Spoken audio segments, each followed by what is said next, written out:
686 3232. Calls cost £2.50 plus your network access charge. Or post your name and number to GB16 PO Box 8690 Derby DE1 9TT. UK only. Entrance must be 18 or over. Lines close at 4 p.m. on the 31st of October. Please check the closing time if listening or watching on demand.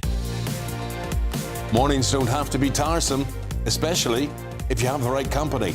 Wake up to news as it happens, opinion and debate, and of course, a little bit of entertainment too. Because when the kettle's on, we're on. That's Breakfast on GB News, a show worth waking up for. Every morning from 6 a.m. Only on the People's Channel, Britain's news channel. We'll spread the news, you spread the word. From the school run to the home run, watch a new show for all of Britain. He can say whatever he wants. A straight-talking show where all voices are heard. And, you know, when are we going to stop talking about smashing the gangs and actually do it? With the stories that matter from every part of our country. There's a bit of a crash landing there for your Chancellor. Bold, fearless and standing up for you. That's me, Martin Daubney, 3 p.m. till 6 p.m, weekdays, here only on GB News. The People's Channel, Britain's news channel. Westminster's full of talk, but out here, it's the real world. Am I allowed to talk now? No, that's it. This is where it matters, real people and real lives. That's what politics is all about. In fact, has Trump made a good start?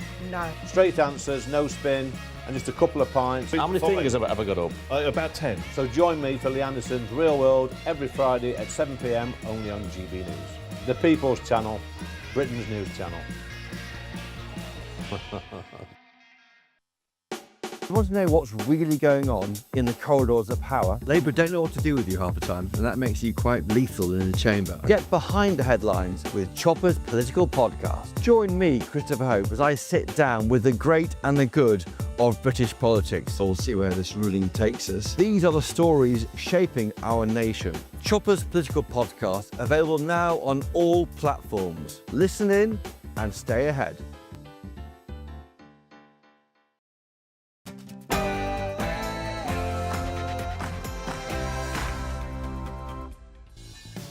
Good evening, this is Free Speech Nation with me, Josh Howie. On the show tonight, we'll be hearing from the director of the Free Speech Union, Toby Young, about the arrest of comedy writer and legend Graham Linehan over 3 posts on X. I'll be joined by investigative reporter Ashley Rinsberg to discuss the disturbing news as to the extent Wikipedia has been taken over by activists and why that could be particularly dangerous when it comes to AI and the future. We'll talk to Adam Zeller about his new book. That book is Dangerous: How Moral Panic, Social Media and the Culture Wars are Remaking Publishing. And following the Graham Linehan arrest, we'll be debating, can free speech in Britain be saved? Plus, the reason I'm ashamed of my performance at that panel because we'll find out what made Malcolm Gladwell so ashamed. And we've got comedians answering some crazy culture conundrums from our live studio audience. But first, the news with Aaron Armstrong.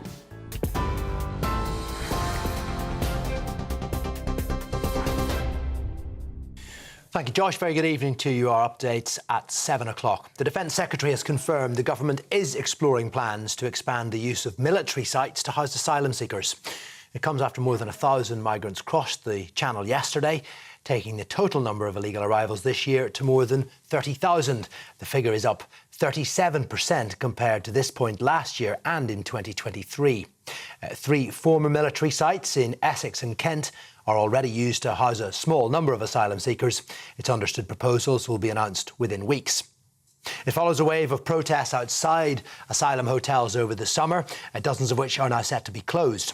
John Healey has confirmed officials are also considering other types of non-military accommodation and says it's just one of a number of necessary measures.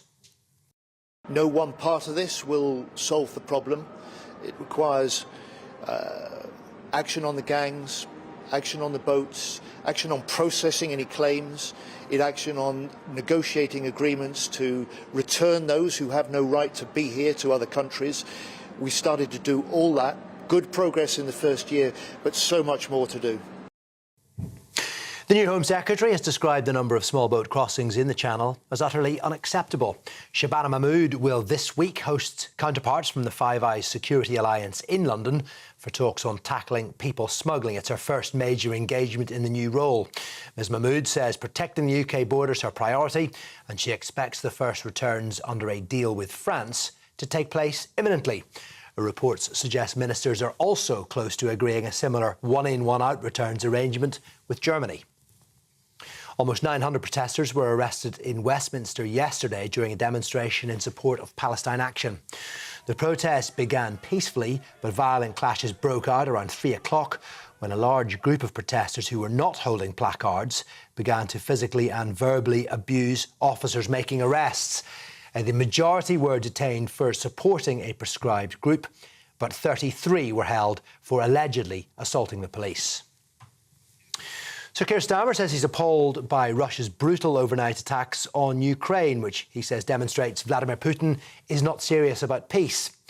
4 people, including an infant, have been killed after a series of drone attacks across the capital, including a strike on the main government building in Kyiv, the first time it's been hit. President Zelensky says Russia fired more than 800 drones and missiles at Ukraine in what he's described as a ruthless attack. The Ukrainian president has vowed an appropriate response. And siren sounds blared from mobile phones across the country earlier in a test of the National Emergency Alert System.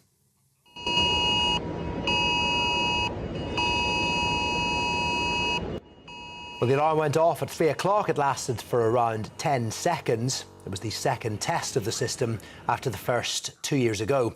The Prime Minister says it's an important step in keeping people safe during national emergencies. The alert is designed to warn people when there is an imminent danger to life, like extreme weather events or a terror attack. Those are your headlines. I'll be back with more later. Now it's over to Josh. Tune into GB News Radio wherever you are. Online, on DAB digital radio, on TuneIn, on Radio Player and on your smart speaker. Just say, play GB News.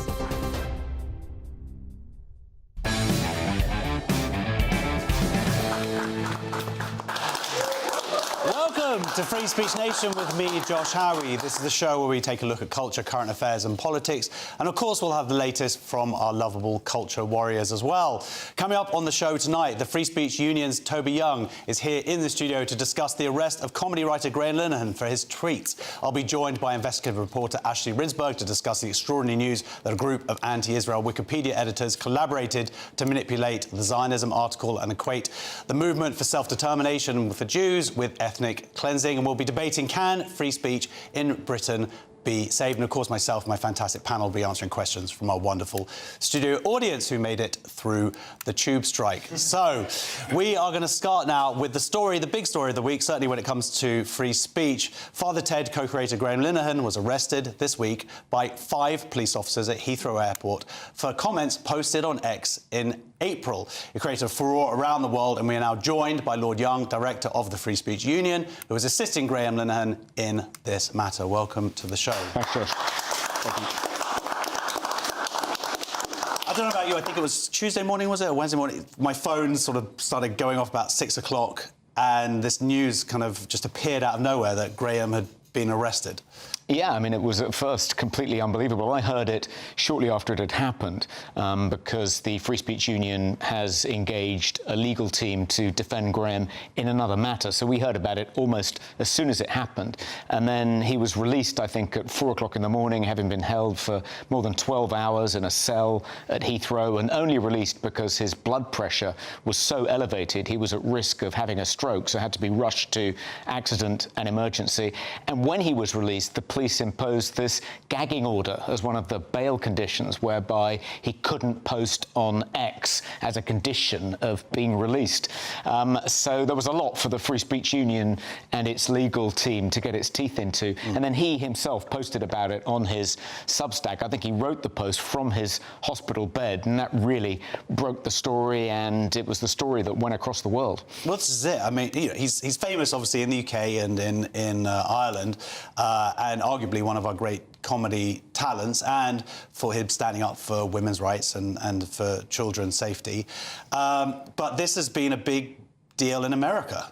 I think that's quite interesting. I mean, they obviously seem to be quite fixated on free speech in the UK, but this seems to confirm their worst fears, maybe our worst fears. Yeah, I mean, the Free Speech Union has had more queries this week from people in America than in any previous week, and it's mainly US citizens who are planning to come to the UK and are now worried that they'll be met by armed police officers when they disembark their US flight because of something they've said on social media in the United States. And it's not such an unreasonable fear, given that Graham's not sure, but thinks he may have tweeted some of the things the police arrested him for whilst he was in the United States. And he's not a UK citizen, he's an Irish citizen. So it's not out of the question that American citizens could be arrested when they arrive at Heathrow for something they've said on social media. I mean, it is absolutely extraordinary, and I think probably the most egregious example we've had yet in a long list of egregious examples of the police overreacting to something somebody has said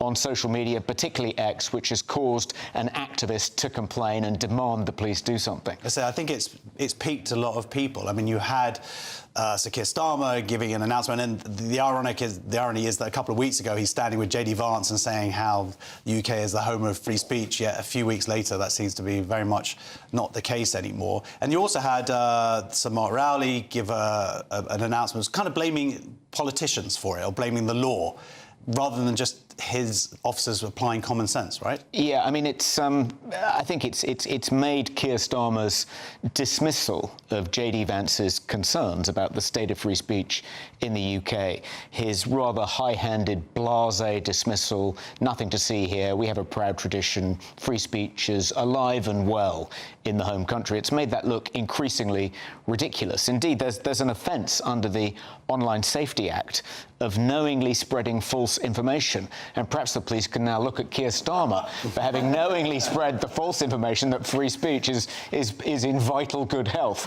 in the UK. But I think, as you say, it's encouraging that Downing Street distanced itself from the police in this case. Sir Mark Rowley, the head of the Metropolitan Police, said, "You put us in an impossible position.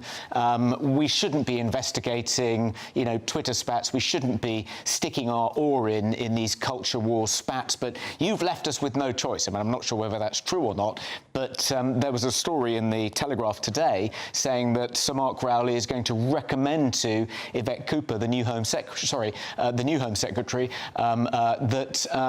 she take another look at the laws fettering our free speech and give so the police have much clearer guidance about what is a matter that should be investigated and what is a matter that should be just ignored. I mean, do you think that would actually work? It feels to me like they're going to have to dig down so deeply into defining what contributes to offence or not, as opposed to them just using their common sense. Well, a lot of it is that the police aren't using their common sense, but I think there's a fairly simple fix. We repeal the Malicious Communications Act, we repeal Section 127 of the Communications Act, which makes it a criminal offence to post something grossly offensive, whatever that may mean, and we amend the Public Order Act to make it, at the moment, you can be prosecuted for stirring up hatred against people on racial grounds, religious grounds, or the grounds of sexual orientation.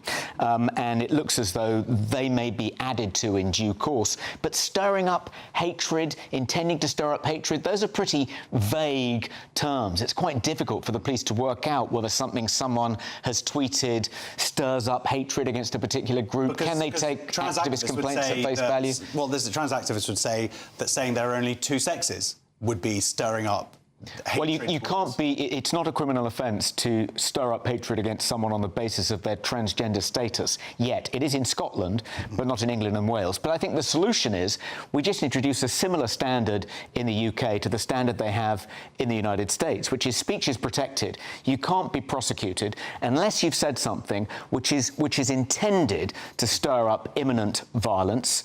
Intended to incite imminent violence and likely to incite imminent violence. And to be a criminal offence, it has to satisfy both parts of that test. It has to be intended to imminently stir up violence and likely to stir up imminent violence. And if it doesn't satisfy those tests, you can't be prosecuted for it. That's the First Amendment protection, the gold standard. That's what we need to introduce in this country. I think it's a clear standard. The police would understand it. They wouldn't be wasting their time investigating people's tweets instead of policing our streets. I think it would be popular with the public. It would mean that we have to exercise a bit more tolerance about what people say on social media. We have to be a little bit less easily offended, but that would be all to the good. Yeah, I mean, if you compare that standard to the content of Graham's posts, and there seems to be a big hoo-ha of people saying, oh, he's inciting violence because he's making a joke about punching someone in the testicles.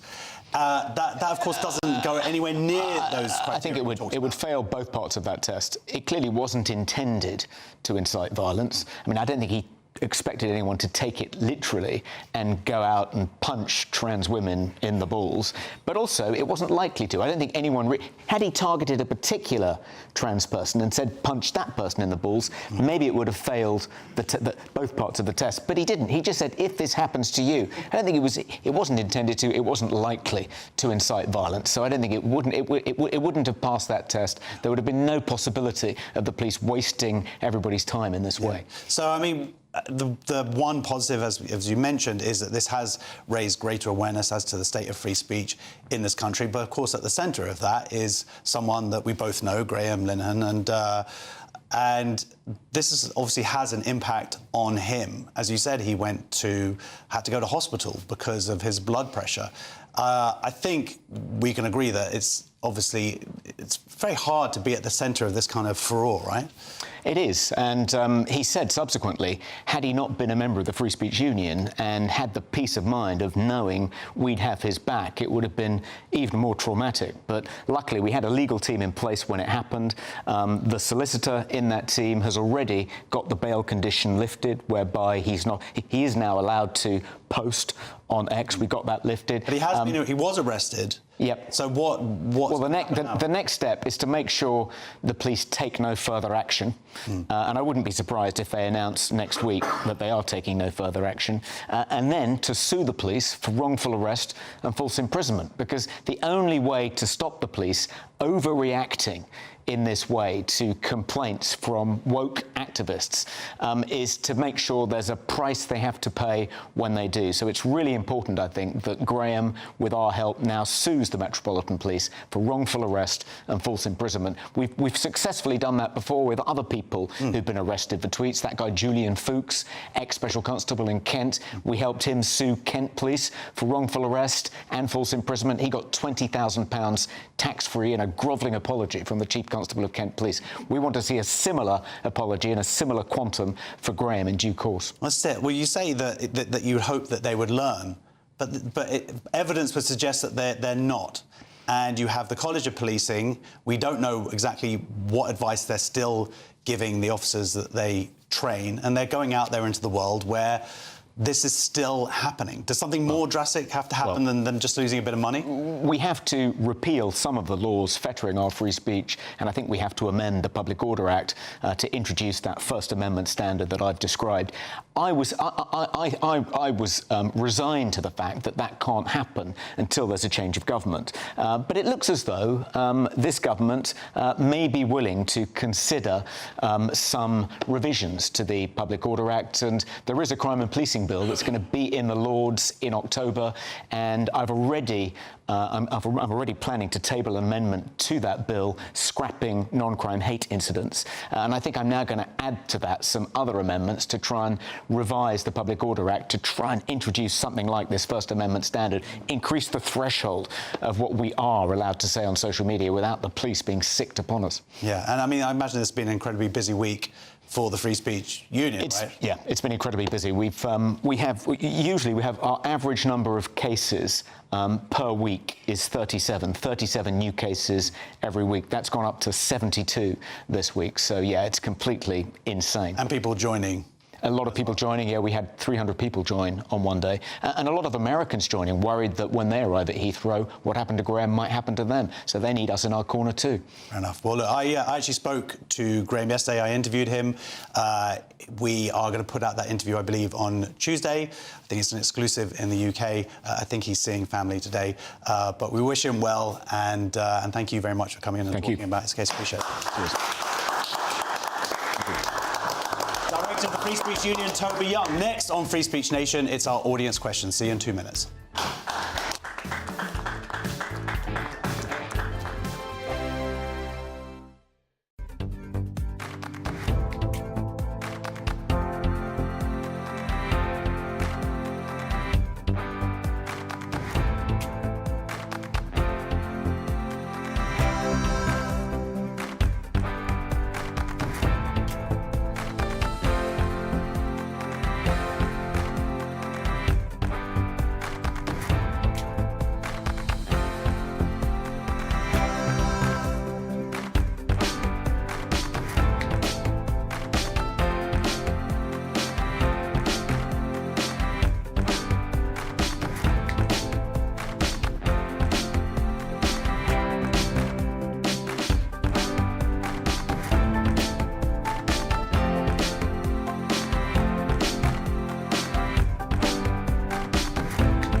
At GB News, we are proud to stand for you, for the Britain you love, for the communities you live in.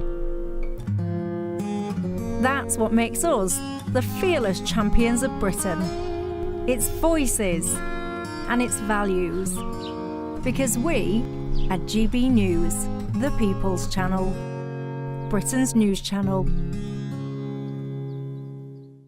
Britain was once the envy of the world, but look around. A nation that no longer knows what it is or where it's going. A country that's broken. How do we fix Britain? How do we bring it back? Friday night with Matt Goodwin at 8 p.m, only on GB News. At GB News, we love to hear from you, our loyal community. So drop us a line at gbnews.com/yoursay. There you can talk to each other and also to the presenters live on air. gbnews.com/yoursay, because GB News is your channel, Britain's news channel. Join me, Nana Akwe, for an informative, interactive news programme with a difference. It's fun. No, he didn't say that, Dave. I'm so surprised. I think there's an element of truth to that. Join me from 3 p.m. every weekend, only on GB News, Britain's news channel.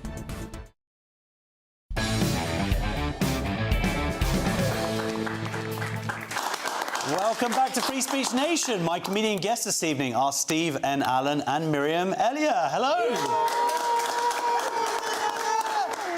Miriam, I bumped into you earlier at the march, the anti-Semitism march. Yeah, I was there. And it was lovely to see you and your baby. Thank you. And Steve, you were at the Palestine Action March yesterday, Got arrested as well, went floppy. That's nice. Well, it's nice they let you out in time to come and do the show. I told them I was on this show and that's why they saw Fair enough. And thank you, guys. So we've got our audience here now. We have an all-male audience. We banned women.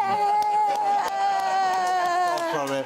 Miriam is the only person who you're an honorary man. Yeah, I should be in the kitchen right now, to be honest. Only men can brave the tube strike. That's the way they did it. So anyway, we're going to start with our first question, which is from Adik. Hey, Adik. Hi, Josh. Hey. My question is the UK a safe place for Jews? Oh, serious question. Is the UK a safe place for Jews? A YouGov poll found 21% of Britons now hold entrenched anti-Semitic views, nearly double the 2021 levels. Hostility has surged since the October 7th attacks, with many equating Israel to Nazi Germany. Young people show the sharpest rise, with some denying Israel's right to exist or sympathising with Hamas. I believe it's about 20% of young people who think that Hamas were justified in their barbarity on October 7th. Now, I'm going to go, not to Steve, I'm going to go to Miriam because she's Jewish. Miriam, it's a very disturbing report. When it lays out in numbers, we've seen it out in the street. Yeah. You live near central London. Yes, I live in central London. Yeah. I see it all happening around me. Yep. That was it. And I walked through the Palestine Action, and it's just vile. And but to sort of, and particularly it's young people, that's, I think, maybe the most disturbing element. Well, I mean, in all kind of totalitarian ways of thinking, they always get the young people first, don't they? Because young people don't really think very much. No? They feel more. Yes, exactly. Well, it's all about... And this is all about, you know, seeing a photograph and rightly empathising with what you see, but then forming a judgment based on that, which isn't actually the truth of what's happening. As opposed to reading something. So I'm not really surprised about that. Yeah. I'll try and be positive, and that 80% of people don't think that way, which is still a good thing. Well, look, let's talk to one of the 21%. Steve, what do you think about this as someone who isn't Jewish and seeing what's happened over the last few years? Is it something that, I mean, I know that I kind of whine to you about it all the time. But is there, I mean, what do you think about it? What do you think it means for this country? Look, it looks like anti-Semitism definitely has increased. It looks like... It's one of those weird things, isn't it? That whenever there's something that happens to Israel, it's one of the few places that will end up having more hate towards it when it is the victim of something. That's a weird system we need to look at. Do you know what I mean? Elsewhere, it wouldn't happen like that. This survey, though, is not the best evidence for it. I think the lived experience that you hear, that you whine about, is better. This survey is a little bit... I'm not sure they're nailing how you form evidence. Well, I think there's been about 1,500 incidents just in the last 6 months. Yeah, that's more important. And these are serious incidents. There was a Jewish boy in Bournemouth. He was shot in the face with a BB gun. There was synagogue that was smeared in excrement. There was a swastika drawn outside a rabbi's house. There was horrible footage this week of 2 women, young Jewish women in London, basically being pushed over, one of them with their child, and someone deliberately kind of going to barge into them. So this is accelerating, and it feels like something that I would never even imagine would happen even just a few years ago. I know. I was even thinking about moving to Argentina. I mean... Why Argentina? Why Argentina? Because they have none of that over there. There's no... They're really? very pro-Israel, and they welcome, you know. But over here, yeah, I mean, my whole life I've been living in England, and I've never experienced anything like what I've witnessed in the last year or so. You know, including Stars of David, you know, equals swastika and all of that. It's just really sad. If you want to move anywhere, Israel's also quite pro-Israel. Why would you pick Argentina? You're doing it alphabetically. Well, the ironic thing is that Miriam doesn't like Jews. I love Israel, but my grandmother always said we shouldn't all live in one place. OK, good. Because then you go represent they could kill us all in one place. Adi, you're Israeli, right? And you've been living here in the UK... 23 years, yeah. 23 years. I'm imagining with your accent that... sorry, we just pick up the mic. I imagine with your accent that maybe people say to you, oh, where are you from? And you say Israel. Have you had a negative reaction when you say Israel? I'm quite lucky here, I must admit. I personally did not have any interaction that negative. Usually people curious about my accent if actually I'm French. But generally speaking about what's happening, it's quite disturbing. As I mentioned, personally, I did not have any bad experiences, but hearing other people on the news, what's happened to them, specifically if you're visibly Jewish, you're thinking actually what the future will bring. And that's what I'm more concerned, not actually the present, but how it will go. And going back to what we discussed last week about Jews are the canary test of the society. Yeah. And the way the society or the country treating the Jews, it's indication how the society will deteriorate. Sure. And we actually are the start of the canary test, which is actually not so great, and that's what's concerning me. Yeah, so I guess in the meantime you're going to have to sort of carry a baguette and some garlic around with you. Yes, exactly. It's the best way to avoid hate, sounding French. I think And have French family Maybe that's name. what it is. Maybe you sort of, they say, oh, where are you from? And you say, oh, I'm from Israel. Like, well, at least you're not from France. Right, next question is from Anton. Can women now we? Can women now we? Yes, the EHRC has told ministers that single-sex spaces must be defined by biological sex under equality law, warning organisations they risk discrimination claims if they include trans people. The new guidance, based on a Supreme Court ruling, applies to services from gyms to the NHS and could face parliamentary debate amid protests from campaign groups. This story goes on and on. We thought when the Supreme Court ruled that women are biological women, that it was over. But a lot of organisations, Steve, have kind of dug in their feet and said, no, we need to wait until the Equality and Human Rights Commission come out with their findings. Now they have done that. Yeah, I mean, I actually said this was going to happen day one when everyone was doing, like, the victory front pages. And I said this will only make a difference when people are going to court and actually using the Equalities Act. Until then, it's not made any difference until you're actually in court. And this is what we're getting now. The guidance is how to avoid court, effectively. What I love about this is the rulings or the guidance means that you have to have single-sex spaces. And if you open that up to trans people, then you'd have to include non-trans biological men, because they'd be the ones who could pull the discrimination claim, which means you'll end up with men's toilets, women's toilets, or unisex toilets, like the 80s, and somehow we coped. Yeah, well, Miriam, I know you're very sad about this because you love using men's toilets. Actually, as a young woman, I did often go in the men's if I couldn't be bothered to queue. Yes, yeah, that's what I'm saying. Yeah, that's because women always have to queue because they take too long. Oh gosh, women. And the men just get in, go, you know. And I thought, you know, there was always a queue for the ladies, and I thought, oh, if no one was looking, I'll just whip in the men. But anyway, well, what do you think about finally the Equality and Human Rights Commission? They've come out. They said at the time it was very clear. They basically, the Supreme Court said, for purposes of law, right, sex means biological sex. Yeah, yeah. And now the Equality and Human Rights Commission are backing that up. Have you? I agree with them. Yeah, OK. That's just reality, isn't it? Well, it is reality, but we've unfortunately not been living in a very real world. That's true. We're living in a postmodern... Maybe we're just going to go... Let's go back a couple of posts and we'll see how that I think, works. you know, it's just observational reality that, you know, not everything is the same or equal. And everything is different. That's it. Women, you guys, you wee all over the seat. I'm just so happy you're not going to be at men's toilets anymore. Filthy! So, our next question is from Ryan. Hi, everybody. Will digital IDs stop illegal migration? Yeah, will digital IDs stop illegal migration? Keir Starmer is considering digital ID cards to tackle small boat crossings and illegal working, though it's unclear it would be compulsory. Some warn of a dystopian system, while supporters say it could shut down forged papers and the shadow economy fueling migration. So, Ryan, it feels like this is like a backdoor way of getting digital ID through, rather than having anything to do with illegal migration, right? Yeah, I think what digital ID would allow is for the government to increasingly crack down on our freedoms, which I think it would work. And as someone who previously worked for government, I know how incredibly bad government is at tech. So this would probably cost a fortune and be really ineffective. And, of course, open us up to security concerns and... Yes, it reminds me of in the lockdowns when they imprisoned everybody for that, and they brought in that sort of vaccine passport system and all this authoritarian... It cost a fortune, and it was awful. It was dystopian. And I mean, I'm not saying that they shouldn't be dealing with the illegal migration, but this is not the... It feels like they're trying to sneak it in. Yes.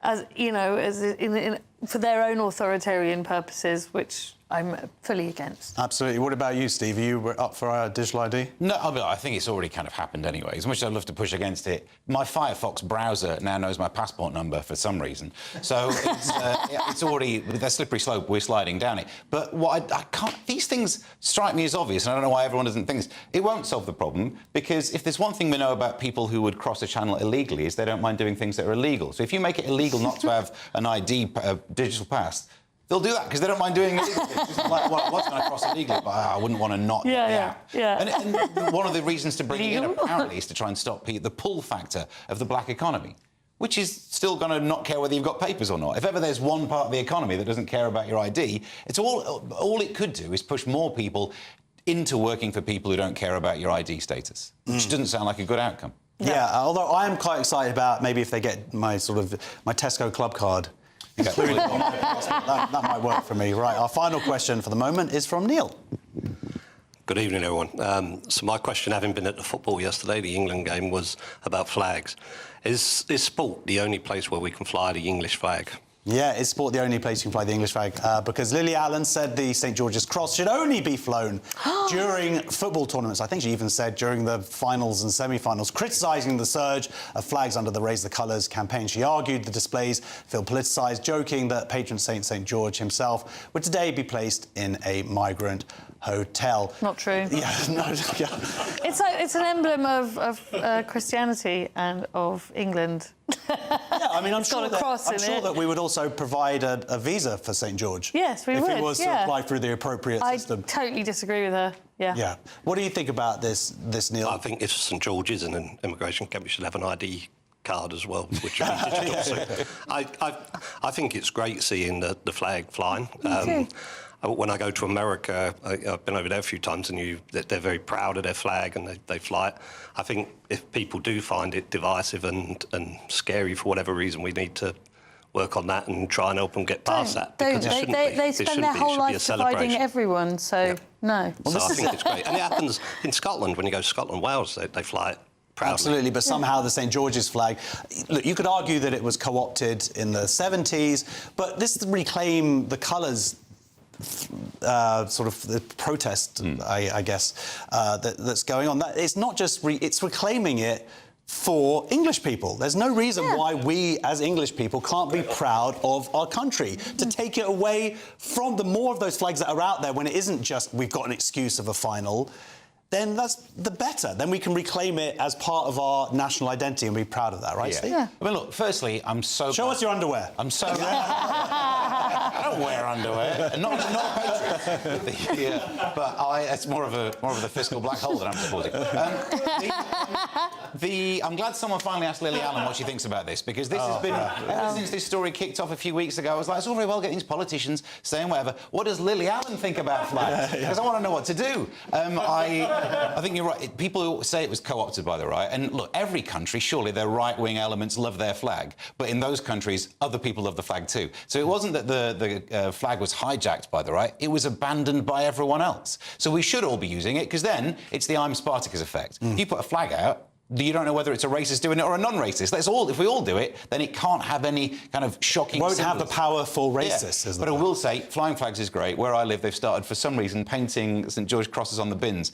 No, that's not respecting the nation, is it? Someone rocking up with a roller going, that'll do. That's not. Did you see the people... Possible exception of Birmingham. Because they've been doing... Because they want to get it collected. Oh, yes. Yeah. No, it's the actual... They've painted it on the mounds of... Yeah, it looks ridiculous. I want it to look good. Someone said if you want to get your pothole fixed, you just put a George Cross on it and the council immediately covers it. It does mean that my Knight Templar who lives in the front garden's been taken away, and I miss him. Sad.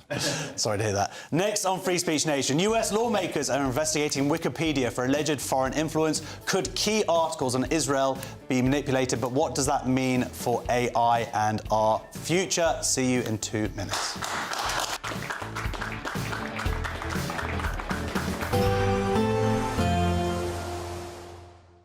Can't wait to get in that sea. Lovely and warm. Just like the feeling of having great travel insurance. All Clear Travel Insurance sponsors GBNews Travel Destinations Forecast.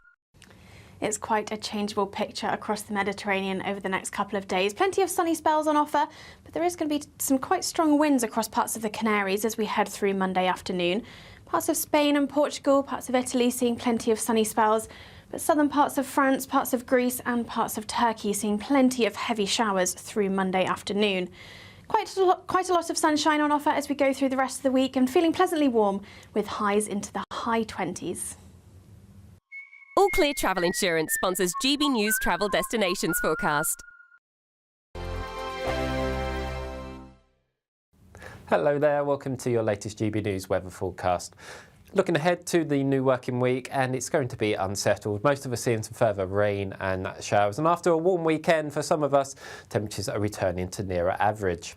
So we have low pressure really dominating the scene as we end the weekend. Still got some dry weather down towards the far southeast, but most of us seeing some showers. As the night goes on, showers generally becoming confined to western and northern parts of the UK, and quite a windy night to come across the very far northeast of Scotland. Where we do see the clearer skies, it will turn a little bit cooler than the night just gone, but I think most towns and cities still staying in double figures. So we start Monday off with plenty of sunshine across many parts of the UK. Still got the overnight rain just clearing Shetland, but for most of Scotland it should be dry. But showers will quickly develop across the west of Scotland. Also similar story for Northern Ireland. A few showers in the west, but mostly dry as we start Monday morning. Showers also moving in across parts of Wales and southwest England, but many eastern areas of England starting off the day dry and sunny. And as the day goes on, the showers across the west will gradually become a little bit more widespread across the country. Most frequent still in the west. Some of these showers will be heavy and potentially thundery in places, with the best of the brightness throughout the day really over towards the east. Temperatures on Monday down over the weekend, but still reaching around 21 to 22 degrees in the southeast corner. So I think if you are in the sunshine, it won't feel too bad out there. Similar start to the day on Tuesday, lots of sunshine around, but this time we've seen another feature coming in from the southwest. There's some showers breaking out quite quickly across southwest England, Wales and Northern Ireland. Ahead of it, could see a few rogue showers, but mostly dry. And that unsettled regime does look like it will continue Wednesday and Thursday with temperatures around average. Miriam, you can't be serious. Scrapping the triple lock on state pensions? Madness. Andrew, we just can't carry on pretending. The numbers just don't add up. We've got to be honest with people. We've got to face the facts. That's what people want. Well, that's what you get on GB News and on Britain's Newsroom. Lively debates, lively conversation. Britain deserves a newsroom that puts the facts and your voice first, and we're not afraid to hold power to account. And each other. So join me, Andrew Pearce. And me, Miriam Gates, for Britain's Newsroom, weekdays from 9:30 on GB News. The People's Channel, Britain's news channel. Britain was once the envy of the world. But look around. A nation that no longer knows what it is or where it's going. A country that's broken. How do we fix Britain? How do we bring it back? Friday night with Matt Goodwin at 8 p.m. only on GB News.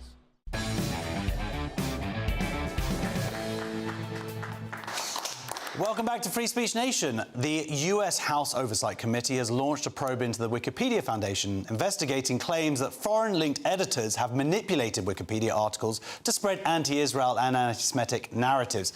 A network dubbed the Gang of 40 is accused of making hundreds of thousands of edits, reshaping key pages like Zionism, and lawmakers now want records to determine whether foreign states, including Iran, played a role. I am joined by investigative reporter Ashley Rinsberg. Ashley, welcome to the show. Thank you, Josh. They don't want to applaud you. What's going on, guys? I think they were so dumbfounded, like investigative reporter. Right.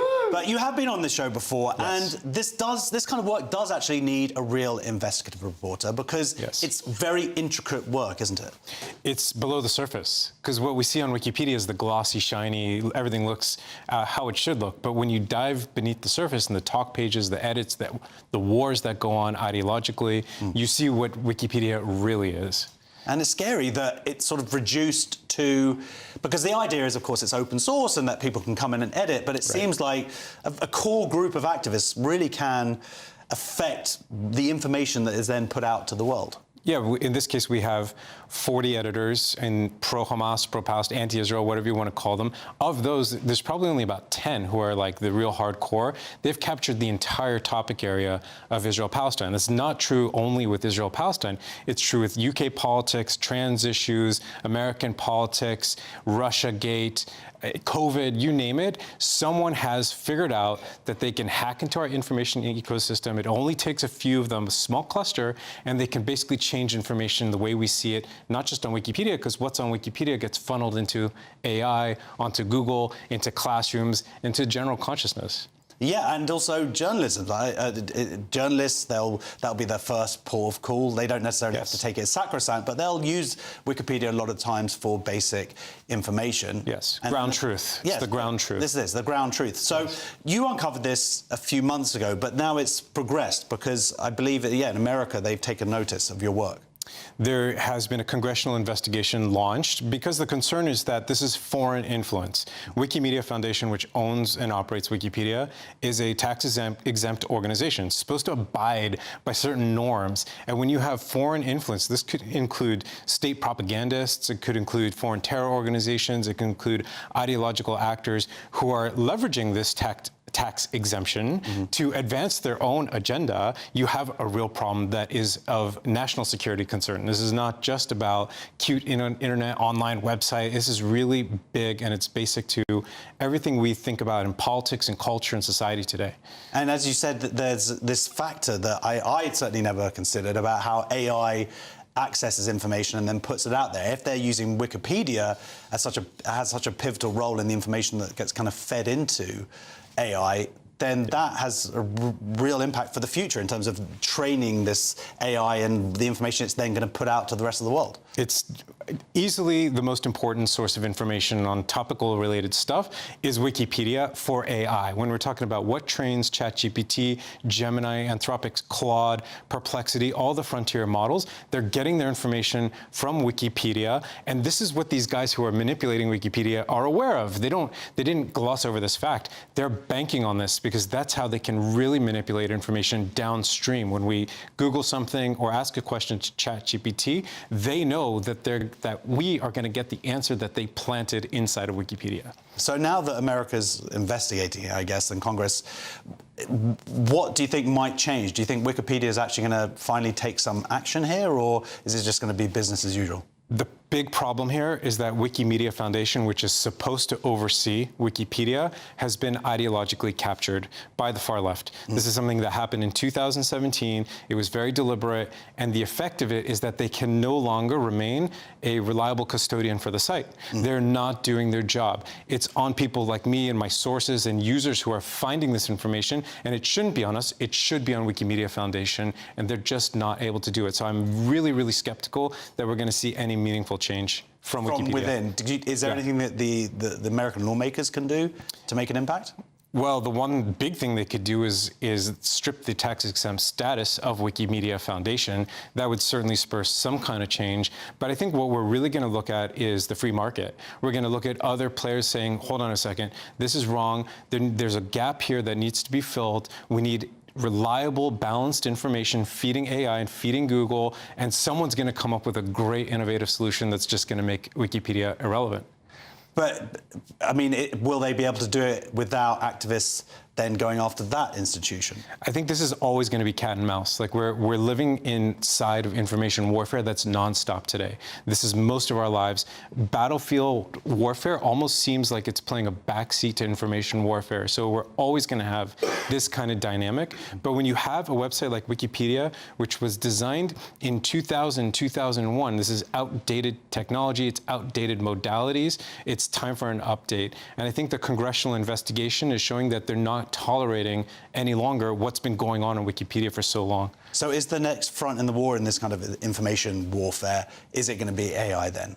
And the information that gets fed into it? 100%. This is the next frontier of information warfare. The battlefield is AI. We're all relying on it so much. We don't realize it because it strips out the sources. It just gives you this nice, clean, tidy answer. And you don't realize that it's been manipulated because you don't see the sources. You don't see the warfare. You don't see the edit wars or the edit gangs like what we see on Wikipedia. You just get the nice answer. And all these actors, these threat actors, are acutely aware of that fact. So is there evidence already of people deliberately trying to manipulate AI, just not outside of Wikipedia as well? Definitely. It happens on every major platform, including Reddit, Blue Sky, X. People who are deep in these fields, they know that the real goal is not to manipulate some thread on Reddit that no one's really going to pay attention to. It's about manipulating the answer to the question about whatever the political, cultural, or societal topic is going to be in ChatGPT or in Perplexity, which is now where tens of millions, hundreds of millions, and soon will be billions of people go to get their information.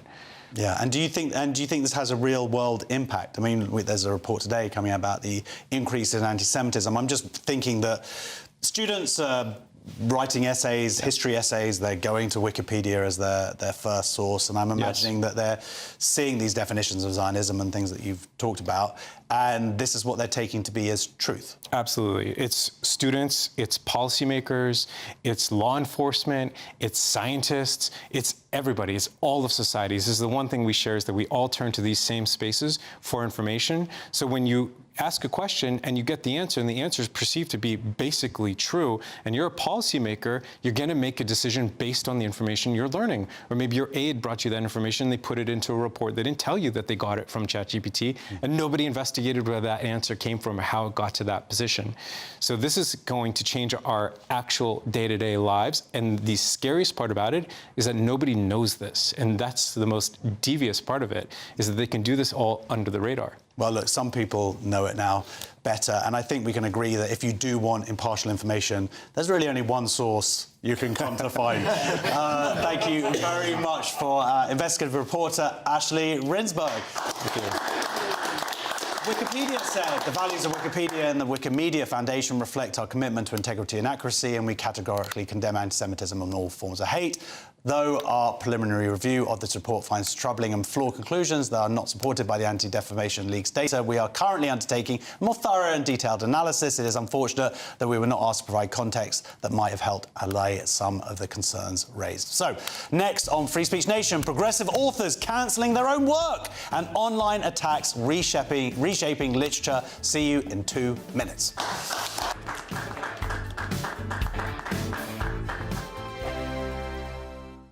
Welcome back to Britain's Newsroom with Andrew and Beth. Hello everyone, Patrick Christie is here. I'm Michelle Duke, Britain's News Channel. Access the stories that matter to you.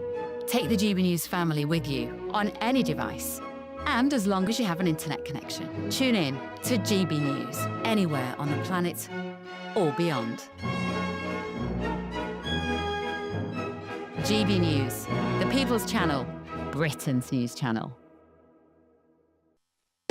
You want to know what's really going on in the corridors of power? Labour don't know what to do with you half the time, and that makes you quite lethal in the chamber. Get behind the headlines with Chopper's political podcast. Join me, Christopher Hope, as I sit down with the great and the good of British politics. We'll see where this ruling takes us. These are the stories shaping our nation. Chopper's political podcast, available now on all platforms. Listen in and stay ahead. It's Patrick Christie's Tonight, and here we do things differently. It's explaining the absolute madness of this, doesn't it? It's explosive. I mean, this is very good. It's lively. 850. Your government sat there short and it did nothing. It's controversial. And the Middle East has been in turmoil since before I was born. It's everything you need to kickstart your evening. Everyone's had their Weetabix tonight. I love to see it. That's Patrick Christie's Tonight, weeknights from 9 p.m. Only on GB News, the People's Channel, Britain's News Channel.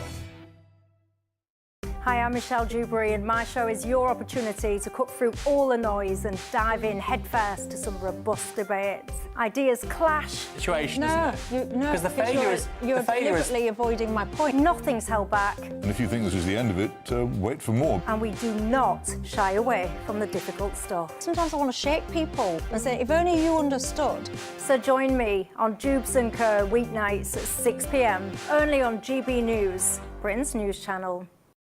Westminster's full of talk, but out here, it's the real world. Am I allowed to talk now? No, that's it. This is where it matters, real people and real lives. That's what politics is all about. In fact, has Trump made a good start? No. Straight answers, no spin, and just a couple of pints. How many fingers have I got up? About 10. So join me for Lee Anderson's Real World every Friday at 7 p.m. only on GB News. The People's Channel, Britain's News Channel.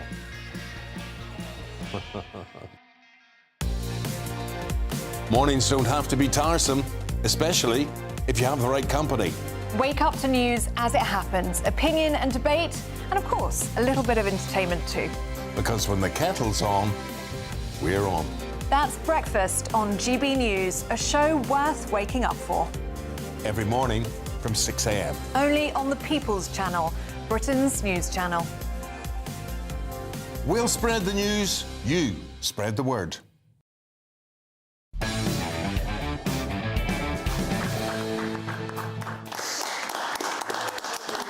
Welcome back. Yeah, come on, why not? Let's have a little whoop whoop.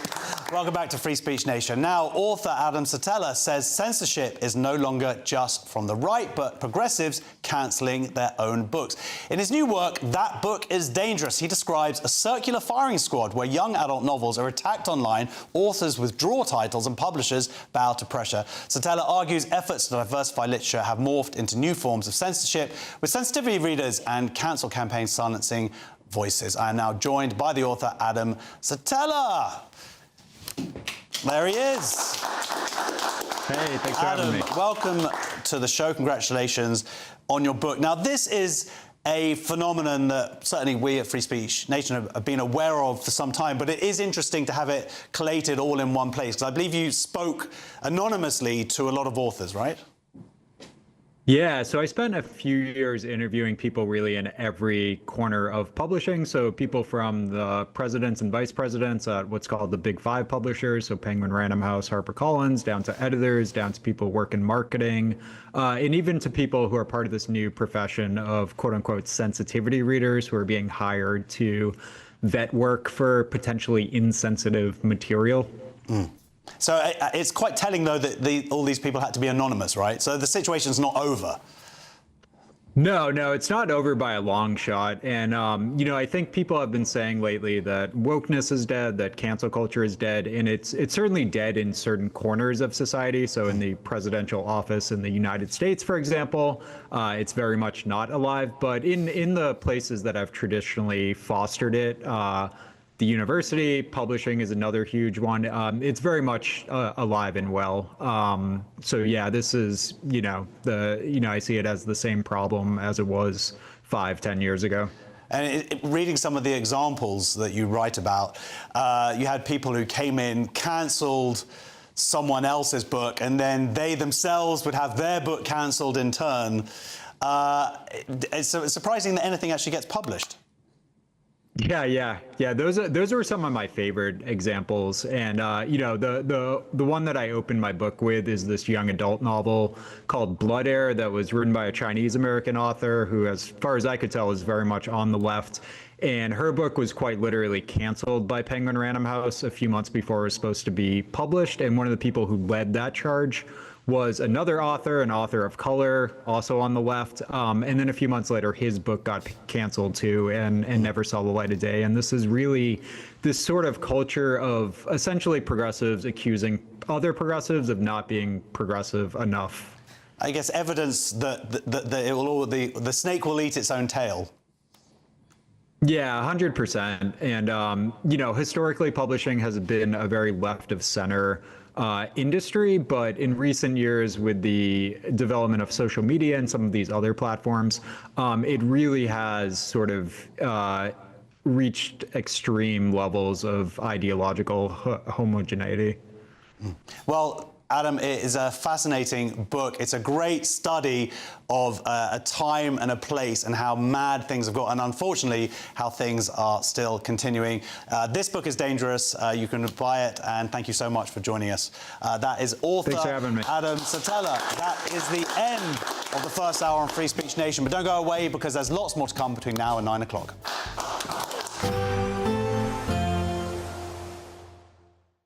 Expect warm spells with the odd rude interruption. Box Boilers sponsors the weather on GB News. Hello there, welcome to your latest GB News weather forecast. Looking ahead to the new working week, and it's going to be unsettled. Most of us seeing some further rain and showers, and after a warm weekend for some of us, temperatures are returning to nearer average. So we have low pressure really dominating the scene as we end the weekend. Still got some dry weather down towards the far southeast, but most of us seeing some showers. As the night goes on, showers generally becoming confined to western and northern parts of the UK, and quite a windy night to come across the very far northeast of Scotland. Where we do see the clearer skies, it will turn a little bit cooler than the night just gone, but I think most towns and cities still staying in double figures.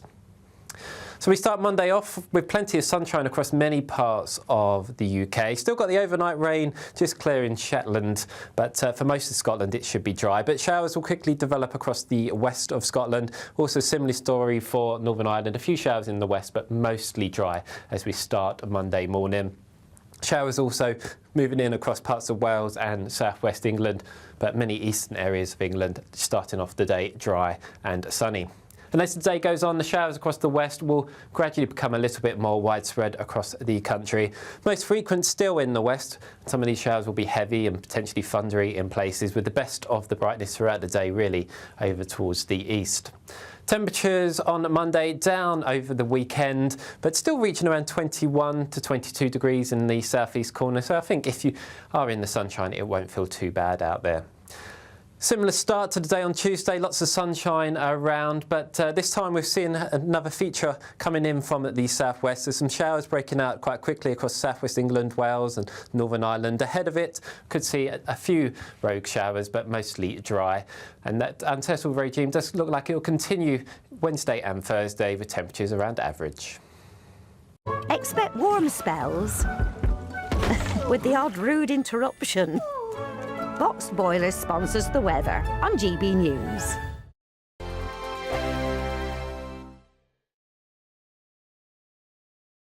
This is your chance to win a motorhome and cash in our biggest giveaway to date. Courtesy of Marquis Leisure, you could be the proud owner of this 2025 Benamar Primero. It comfortably accommodates 4 people and can be driven on your standard driving licence. Plus, you'll also bank an incredible £30,000 in tax-free cash to spend on anything you like. Make sure you don't miss out. For another chance to win, text WIN to 63225. One entry costs £2.50 plus one standard network rate message, or text BONUS to 63225. 5 entries cost £5 plus one standard network rate message. Go to gbnews.com/win. Entries start at £2.50. Call 0903 686 3232. Calls cost £2.50 plus your network access charge. Or post your name and number to GB16 PO Box 8690 Derby DE1 9TT. UK only. Entrance must be 18 or over. Lines close at 4 p.m. on the 31st of October. Please check the closing time if listening or watching on demand. Good luck. From the school run to the home run, watch a new show for all of Britain. So he can say whatever he wants. A straight talking show where all voices are heard. And, you know, when are we going to stop talking about smashing the gangs and actually do it? With the stories that matter from every part of our country. There's a bit of a crash landing there for your Chancellor. Bold, fearless and standing up for you. That's me, Martin Daubney, 3 p.m. till 6 p.m. weekdays, here only on GB News. The People's Channel, Britain's news channel. Britain was once the envy of the world, but look around. A nation that no longer knows what it is or where it's going. A country that's broken. How do we fix Britain? How do we bring it back? Friday night with Matt Goodwin at 8 p.m. only on GB News. You want to know what's really going on in the corridors of power? Labour don't know what to do with you half the time, and that makes you quite lethal in the chamber. Get behind the headlines with Chopper's political podcast. Join me, Christopher Hope, as I sit down with the great and the good of British politics. We'll see where this ruling takes us. These are the stories shaping our nation. Chopper's political podcast, available now on all platforms. Listen in and stay ahead. At GB News, we love to hear from you, our loyal community. So drop us a line at gbnews.com/yoursay. There you can talk to each other and also to the presenters live on air. gbnews.com/yoursay, because GB News is your channel, Britain's news channel. Join me, Nana Akwe, for an informative, interactive news programme with a difference. It's fun. No, he didn't say that, Dave. I'm so surprised. I think there's an element of truth to that. Join me from 3 p.m. every weekend, only on GB News, Britain's news channel.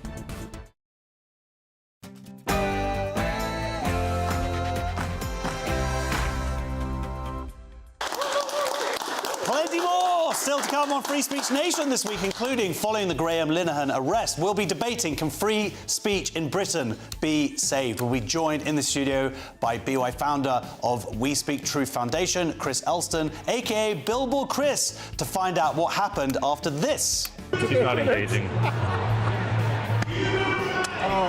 on, mate. That was assault. Police! Hey, police! Assault! I'm just assaulted. Plus, the reason I'm ashamed of my performance at that panel because we'll find out what made Malcolm Gladwell so ashamed. And we've got comedians answering some crazy culture conundrums from our live studio audience. But first, the news with Aaron Armstrong.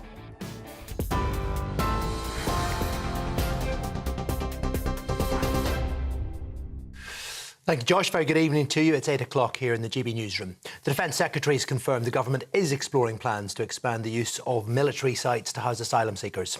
It comes after more than 1,000 migrants crossed the Channel yesterday, taking the total number of illegal arrivals this year to more than 30,000. That figure is up 37% compared to this time last year. 3 former military sites in Essex and Kent are already used to house a small number of asylum seekers. It's understood proposals will be announced within weeks. And it comes after a wave of protests outside asylum hotels over the summer. Dozens of those are now set to be closed. The Defence Secretary, John Healey, says officials are considering other types of non-military accommodation, and it's just one of a number of necessary measures. No one part of this will solve the problem. It requires action on the gangs, action on the boats, action on processing any claims, action on negotiating agreements to return those who have no right to be here to other countries. We started to do all that.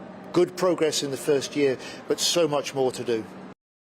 The new Home Secretary's described the number of small boat crossings in the Channel as utterly unacceptable.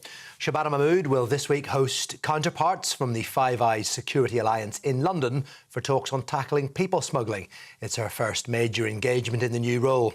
Ms Mahmood says protecting the UK border is her priority, and she expects the first returns under a deal with France to take place imminently. Reports suggest ministers are also close to agreeing a similar one-in, one-out arrangement with Germany. Almost 900 protesters were arrested in Westminster yesterday during a demonstration in support of Palestine Action. Violent clashes broke out in Parliament Square among the 1,500 people who gathered there to protest against the group being proscribed under anti-terror laws. 857 people were arrested under the Terrorism Act. 33 others were detained for alleged assaults on the police.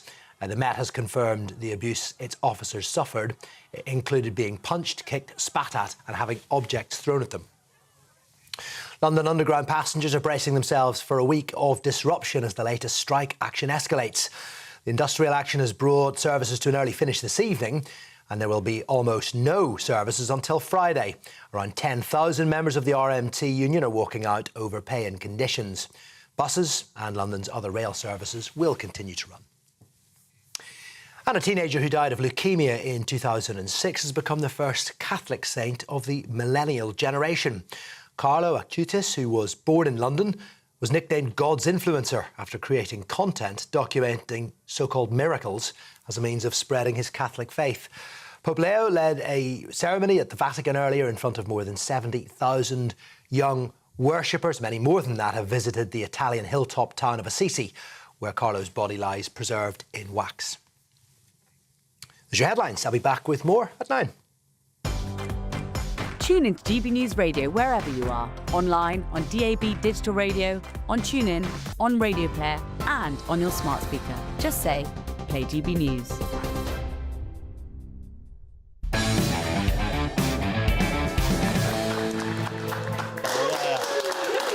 Welcome back to Free Speech Nation with me, Josh Howie. We're going to get some more questions now from our audience, and our first question is from John. Hi, Josh. Hi, John. Is the party over at your party?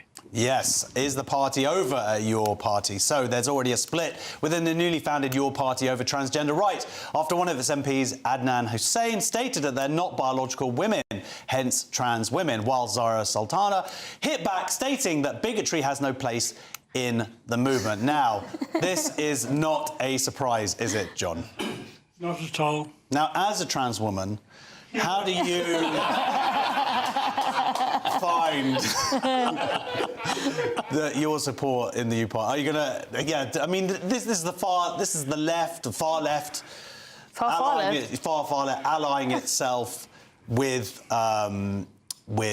people who are with Muslim MPs, and the fact is that, surprisingly, a lot of Muslim MPs aren't necessarily super pro what they would call trans rights, even though no one ever can actually define what trans rights are. Right. That's right. So, yeah, well, thanks, John, thank you. That wasn't really a question there. No, because Muslims are quite conservative, really. Yes. In that they believe in women and men. Yes, strange that. Strange. Well, that's why I converted to Islam. Steve, come on. I mean, everybody saw this coming. Well, the original statement, you need to prove to me why that's bigotry. The idea of, like, no, this is no space for bigotry. But surely even trans people themselves wouldn't say that they are entirely identical to biological women, because if a job post came up and you need to be the representative of trans rights and that job went to a biological woman, they'd be like, hang on a minute. Whereas, so that shows that you don't think these two things are 100% equivalent. And even Corbyn then tweeted, going on it, saying, like, trans rights are human rights. Well, does those rights then mean that that statement can't be allowed? Are you breaching someone's right by saying biological women are different to trans women? Because the word biological is then there is a modifier, isn't it? But you're not supposed to say that, or you're not allowed to say these things. And you should think that sex is actually a biological spectrum. That was what I was trying to say. Yeah. Yeah, I mean, and it's not just the Your Left Party. You're Funny though, because they call it non-binary, but then that assumes that there is such a thing as a binary. No, of course, like, let's not argue logic here. But you're also seeing it with the Greens now. You've got Zach Polanski. He's very much speaking out for trans rights, but you have their deputy, Mothali, I think his name is, and he's not signed the pledge for trans rights. So you're going to see something similar there, sure. It's interesting. I met Zach once, and he said to me, look into my eyes, don't look around the eyes. I don't remember anything else, but now I don't smoke and I've got big boobs.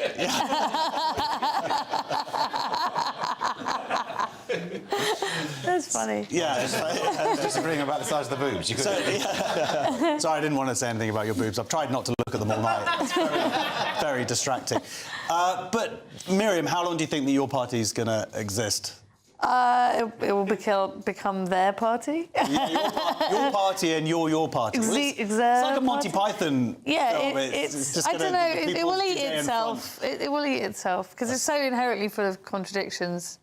And anyone that calls themselves the party of no hatred is going to be full of hate, or the party of no bigotry. It's like saying, we're the non-jealous party. Yeah. You're going to be really jealous. I mean, it's just obvious human nature to declare what you are. I'm going to be honest with you, Miriam, that's the worst analogy we've had in 4 years.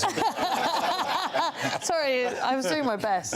It's OK, I'm very jealous. Our next question is from Sean. OK, kind of a change of pace to a certain extent. Why are British teenagers more patriotic than their parents? Yeah, why are British teenagers more patriotic than their parents? A major poll of 16 to 17-year-olds found that 49% are proud to be British, strongly support net zero, but have little sympathy for the royal family. The pollster More in Common also revealed that young people want to see more focus on reducing small boat crossings. So, Miriam, this is quite interesting and a bit of a shift from their parents. Yeah, well, you know, they're rebelling, aren't they? Yeah. So their parents rebelled against their parents, who rebelled against their parents, and here we are again. Have an upswing in patriotism. Yeah, because you just want to slam the door on your mum and say, you don't understand. Yeah, I'm voting reform. I'm voting reform. Yeah, I'm British, through and through. Yeah. You know, so that's just obvious to me, because it's probably the reverse of what I did at 16 or whatever. Yeah, I mean, you just did a lot of drugs. Yep. Steve, they're talking about they're going to lower the voting age to 16, and I guess Labour were hoping that, this is going to help us out a little bit, but maybe it's not actually. No, it's going to be split down the middle, isn't it? Because this survey, the shocking headline is like 20% of young people like the UK, and it's still only 20%. It's not massive figures. The rest, I think it was 40% 40%, but 10% are not proud of being British. So there's a larger net than there has been. Yeah. So there's still going to be people who do, younger people who love the idea of the Greens and Labour, and there's going to be some people who vote Reform. So I don't think it will be the panacea to all of Labour's problems by dropping the voting age. But it is a pendulum, and it swings. But actually, it's really good. I think it's not good for the psyche to be told you're the bad guys all the time. Yeah. So it's nice that I think this is what they're rebelling against, the idea of like, well, hang on, I'm a teenager, I've done nothing, and yet I'm being held accountable for all the sins this nation might have done for centuries. No. Yeah, I'm seeing it a lot where I live in North London, around Wood Green and whatever. I've seen the rays of colours. I've seen a bunch of what traditionally we call roadmen, and they're out there and they've got the English flag and they're proud and it's great, and it's going across ethnicity. Yeah, it's and a nice thing to see. Like, essentially, it's like original sin, isn't it? Saying you're born evil or you're born good because of where you were born. It doesn't have any real clout in reality. No. I think it's nice that they're doing it as well. No, I think it's nice too. Right, our next question is from Mark. Hello there. Hey. We've all seen the growth of halal food and stores, shops, restaurants in the cities. So is it time for the countryside to have more halal food? Yeah, should the countryside get more halal food? A report from the University of Leicester's Centre for Hate Studies states that the British countryside is overwhelmingly white and needs more halal food and diversity. In the study, academics claim that ethnic minorities face challenges in monocultural customs, which are described as exclusionary. The chief executive of the Countryside Alliance rebutted, stating that the narrative that rural communities are inherently more racist than urban ones is just nonsense. So what do you think about this, the halal food? This idea of saying that there needs to be more halal food in the countryside? I just wonder where they're going to sell it from. You're wondering where they're going to sell it from? Yeah, I'll do it wholesale. Yeah, well, exactly. What do you think, Steve? They need some more sort of, halal pigs. Yeah. I think the countryside already has what I like to call pre-halal food, in that there are like live lambs running around. You turn up with a sharp enough knife, you can sort it out yourself. Do you know what I mean? I wouldn't recommend that as actual advice. No, the idea that it's overwhelmingly white. In a country that's 86% white, you might have 86% of the countryside. And obviously, the city centres are where your greater diversity is. So the countryside's going to look like that. Some of the report says that these idea of microaggressions, that some people turn up there and they don't feel welcome.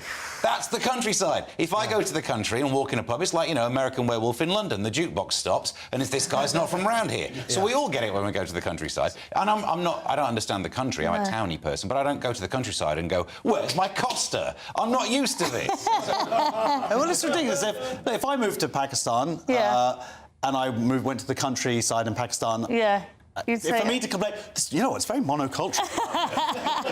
Yeah, but essentially this says more about the people that make the reports, because they're all progressive ideologues and they are full of self-hatred. So that's why they use those very, very long words to speak negatively about people that live in the countryside. As you said, if you went to any country and you went, oh, look, the majority of people that live here in China are Chinese. This is terrible, so monocultural. Mind blown, it's so monocultural. That's the culture and that's the people. I can't get a good kosher burger here. Yeah. I'd love a good kosher burger in the countryside, or a good halal. But actually, to go back on that, it would be nice for Muslims and Jews to be able to eat better in the countryside, but I don't know how many of us visit the countryside. Take a packed lunch. That's a good point. Does that not solve it? If I go to the countryside, I might just take a cheese sandwich with me. Just take a packed lunch. Yeah. Oh, well, that's it. That should be your report. Take a packed lunch. Just take a cheese sandwich, Steve and Alan. Yeah. Our final question is from Kumar. Hi. My question is, who's the mug? Yeah, who's the mug? Yes, in a recent corporation-wide Call It Out campaign, the BBC spent £20,000 on mugs with messages encouraging staff to call out bad behaviour in response to its workplace culture review set out by the Director General, Tim Davey. The report was commissioned in the wake of the Hugh Edwards scandal. However, the mugs provided to have they had a major flaw after messages washed off after just a few cycles in the dishwasher. So that's £20,000, Kumar, of your money that has been wasted. What do you think about these mugs? Do you mind standing up? Sorry. Typical government waste. Exactly. Well, this is the BBC. Yeah. Isn't it government funds it? Well, we fund it, unfortunately, yeah. It's all taxpayers' waste.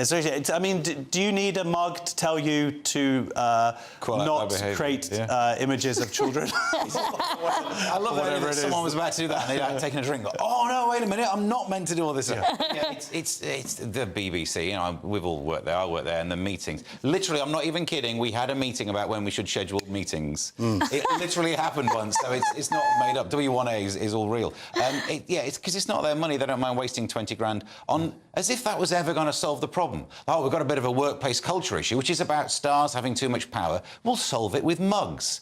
That was never. Throw a pen in, and that'll really nail it as well. No, it's an absolute waste of money. And I know 20 grand's not loads in comparison to their budget, and it wouldn't have made a show. But you know, they should be making more content. Spend that money on another show on for Radio 4 or something. It could have actually made content. This is why I never liked Gary Lineker. Not for the other stuff. He was like 3 sitcoms worth of money. Yeah, no, I mean, spending all your money on mugs, I really don't understand what the best... It's GB News! We're on GB News! They just never watch them here, so it's never a problem.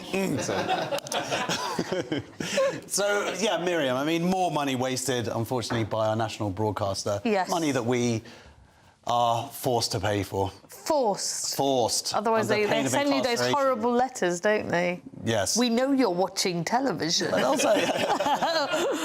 We've a little man on the other side of the road, a van, and he's watching you. We're going to catch you. But I don't have one. This is what's going to solve their cultural issues. It just shows you that they're at an existential roadblock, and their only way out is mugs and T-shirts and pens. Yeah. You know what? I'd raise some money for BBC mugs that sort of said, "Tell the truth about Israel." I don't think they'll go with it. That'll be the thing they look at. Oh, look, it says it on the mug. Well, look, you know what? We went actually to the BBC, and we've got a right reply from them about mugs. Let's read it. A BBC spokesman said, "We have had no reports of any defects with our Call It Out materials, including the mugs, which are dishwasher safe. If one did arise, we would raise these with our supplier." Well, I kind of wish that I had read that before we did the story. OK! Next on Free Speech Nation, after the Graham Linehan arrest, can Free Speech Britain be saved? We have a debate in 2 minutes. See you then.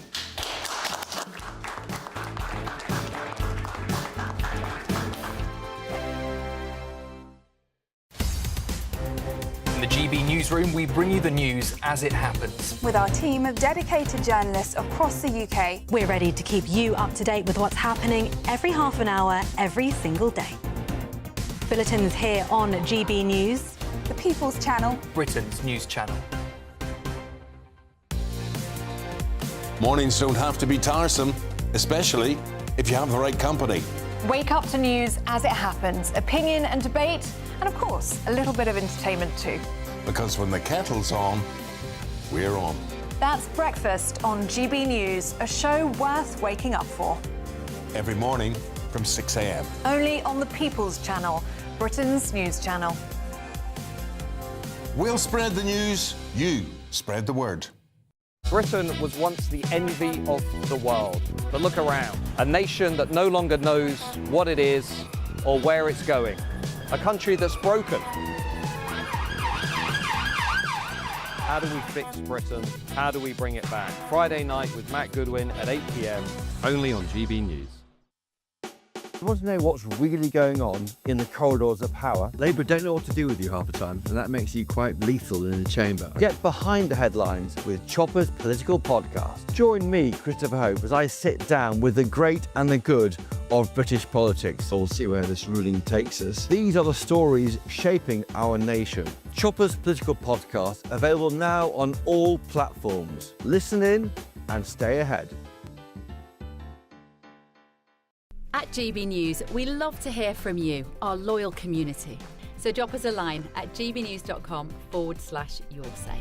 There you can talk to each other and also to the presenters live on air. gbnews.com/yoursay, because GB News is your channel, Britain's news channel.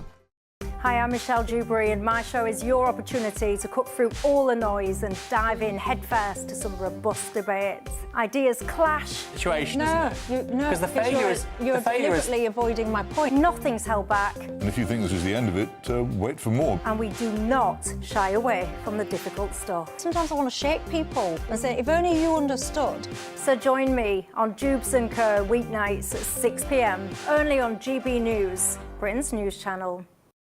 Westminster's full of talk, but out here, it's the real world. Am I allowed to talk now? No, that's it. This is where it matters, real people and real lives. That's what politics is all about. In fact, has Trump made a good start? No. Straight answers, no spin, and just a couple of pints. How many fingers have I got up? About 10. So join me for Lee Anderson's Real World every Friday at 7 p.m. only on GB News. The People's Channel, Britain's news channel.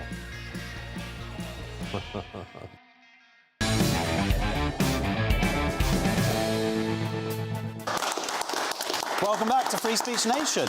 After the arrest of satirist Graham Linehan, questions are mounting over the state of free speech in Britain. Some warn that comedians, writers and commentators now face growing pressure to self-censor, while supporters argue the law is being misapplied. Is Britain losing its right to speak freely, or is this simply accountability in action? I am joined now by Conservative Life peer Lord Moylan and founder and director of the Women's Safety Initiative, Jess Gill. Welcome, both of you, to the show. Jess, let's start with you. Do you think that there is hope for free speech in this country?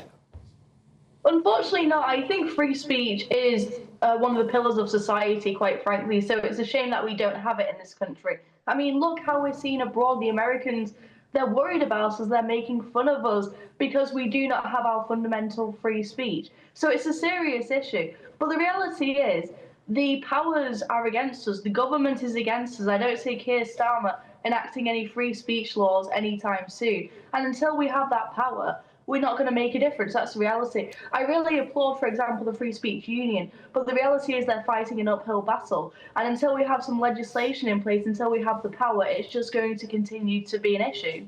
OK, well, Lord Moylan, there's this week has been arguably for a lot of people, I think, a wake-up call. Would you agree with that? Do you think a lot of people are now willing to take this issue seriously? Yeah, I think it has been a wake-up call. I think people have been willing to take this issue seriously for quite some time. I think it is fixable, but the trouble is we've had governments that that haven't, and a parliament that hasn't been interested in fixing it and hasn't been willing to take the necessary steps. But if we had one, a government with a majority in Parliament that wanted to do something about this, then there's a whole series of laws that can be repealed and they would cease to have any effect. There's guidance that can be given to the police forces, partly through the College of Policing. I know Priti Patel had a good go at this, to be fair to her, in the last government, but it didn't seem to work. But you can crack down on this. Now, I think it's too early, if you like. I don't ever want to give up on our parliamentary democracy and say that we can't actually fix this if we have a government which is determined and keen to do so, because the powers are there. Well, that's interesting, Jess, isn't it? That they're bringing up Priti Patel because she went in and she told the College of Policing to stop doing the training that they were doing, and they didn't. So even when it comes to our laws, even if our elected leaders are very strong on this issue, it didn't make any difference on the ground. And then we're seeing 2-3 years later, someone like Graham Linehan being met at an airport by 5 armed police. Yeah, the issue is, it's just so deep at this point. I mean, look at Lucy Connolly. There's another example where the state has taken this poor woman who made a tweet she regretted a few hours later, didn't actually, I don't think, actually caused any harm. And she was in prison for over a year, I believe. And there was no justice there. There's no apology there. And I think it just shows the cruelness of someone like Keir Starmer, of the Starmer government, and of those in power who are willing to put a mother in prison for simply tweeting about something. Meanwhile, I wish they showed the same kind of hostility towards the people who these women and these mobs are fighting against. Same with the Epping protests, where Epping residents were arrested. Sarah White and Callum Barker, they were recently arrested. Callum, in his case, for simply ripping up a flag.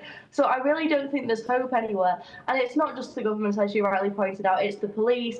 There are so many NGOs masquerading as charities, but in reality they're just left-wing, anti-free speech organisations. They're all working against us. Same with the civil service, same with all the departments like the police.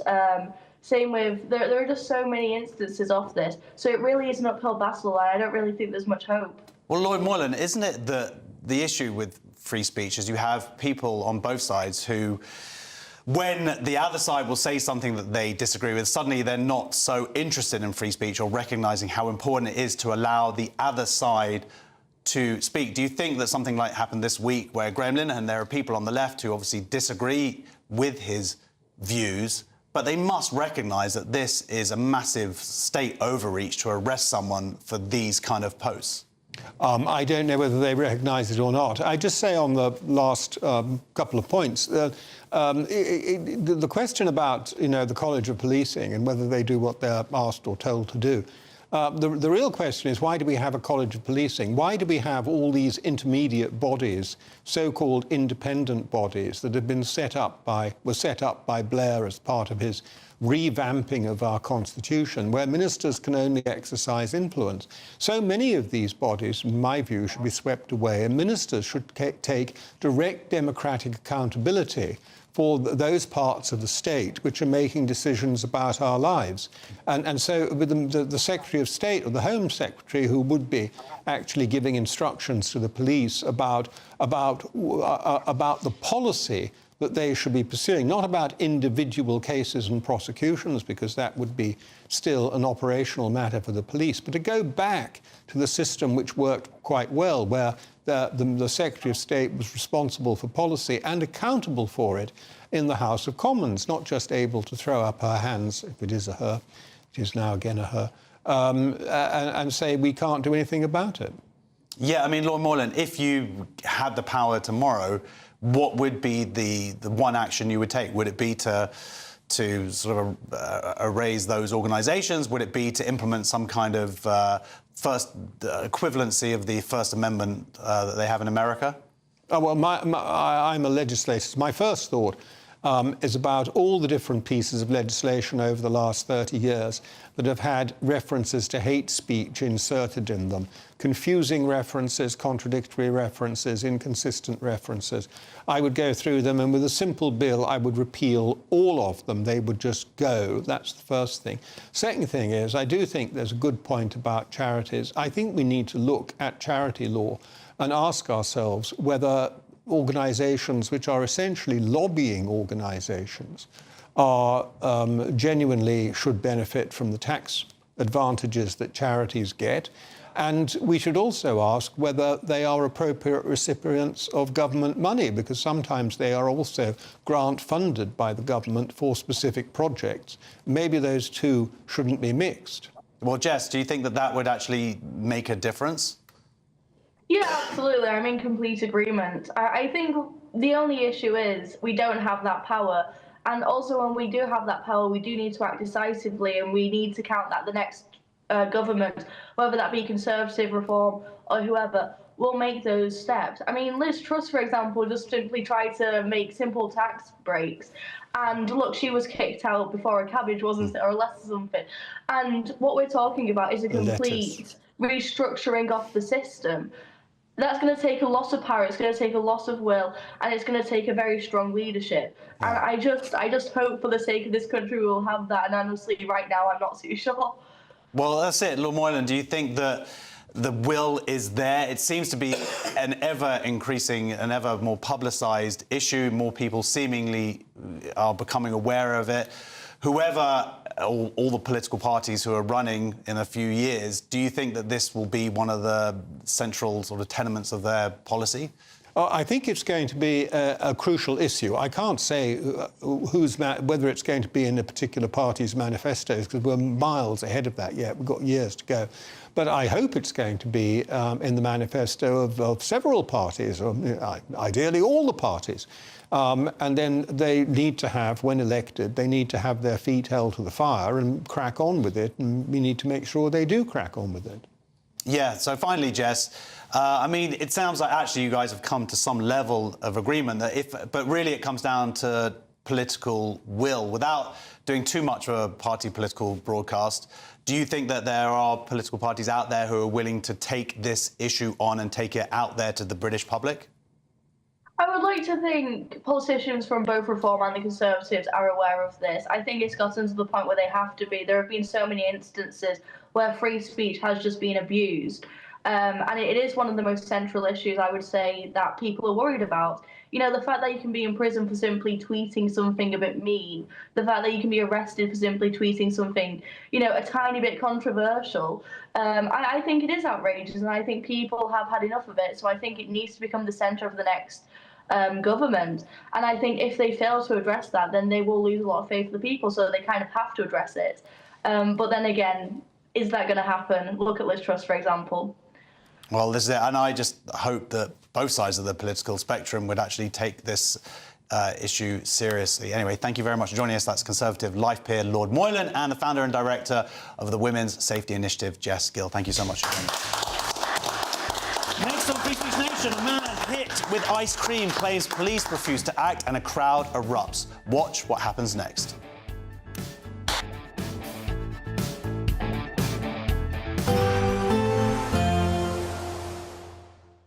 Dinner under the stars tonight? That reminds me of our travel insurance. You mean All Clear Skies? All Clear Travel Insurance sponsors GB News Travel Destinations Forecast. It's quite a changeable picture across the Mediterranean over the next couple of days. Plenty of sunny spells on offer, but there is going to be some quite strong winds across parts of the Canaries as we head through Monday afternoon. Parts of Spain and Portugal, parts of Italy seeing plenty of sunny spells, but southern parts of France, parts of Greece and parts of Turkey seeing plenty of heavy showers through Monday afternoon. Quite a lot of sunshine on offer as we go through the rest of the week and feeling pleasantly warm with highs into the high 20s. All Clear Travel Insurance sponsors GB News Travel Destinations Forecast. Hello there, welcome to your latest GB News weather forecast. Looking ahead to the new working week, and it's going to be unsettled. Most of us seeing some further rain and showers, and after a warm weekend for some of us, temperatures are returning to nearer average.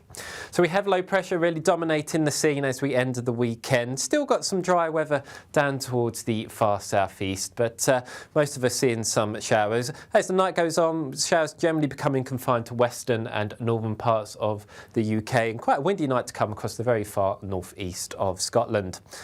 Where we do see the clearer skies, it will turn a little bit cooler than the night just gone, but I think most towns and cities still staying in double figures. So we start Monday off with plenty of sunshine across many parts of the UK. Still got the overnight rain just clearing Shetland, but for most of Scotland it should be dry. But showers will quickly develop across the west of Scotland. Also similar story for Northern Ireland. A few showers in the west, but mostly dry as we start Monday morning. Showers also moving in across parts of Wales and southwest England, but many eastern areas of England starting off the day dry and sunny. And as the day goes on, the showers across the west will gradually become a little bit more widespread across the country. Most frequent still in the west. Some of these showers will be heavy and potentially thundery in places, with the best of the brightness throughout the day really over towards the east. Temperatures on Monday down over the weekend, but still reaching around 21 to 22 degrees in the southeast corner. So I think if you are in the sunshine, it won't feel too bad out there. Similar start to the day on Tuesday, lots of sunshine around, but this time we've seen another feature coming in from the southwest. There's some showers breaking out quite quickly across southwest England, Wales and Northern Ireland. Ahead of it, could see a few rogue showers, but mostly dry. And that unsettled regime does look like it will continue Wednesday and Thursday with temperatures around average. From the school run to the home run, watch a new show for all of Britain. He can say whatever he wants. A straight talking show where all voices are heard. And, you know, when are we going to stop talking about smashing the gangs and actually do it? With the stories that matter from every part of our country. There's a bit of a crash landing there for your Chancellor. Bold, fearless and standing up for you. That's me, Martin Daubney, 3 p.m. till 6 p.m, weekdays, here only on GB News. The People's Channel, Britain's news channel. Westminster's full of talk, but out here, it's the real world. Am I allowed to talk now? No, that's it. This is where it matters, real people and real lives. That's what politics is all about. In fact, has Trump made a good start? No. Straight answers, no spin, and just a couple of pints. How many fingers have I ever got up? About 10. So join me for Lee Anderson's Real World every Friday at 7 p.m. only on GB News.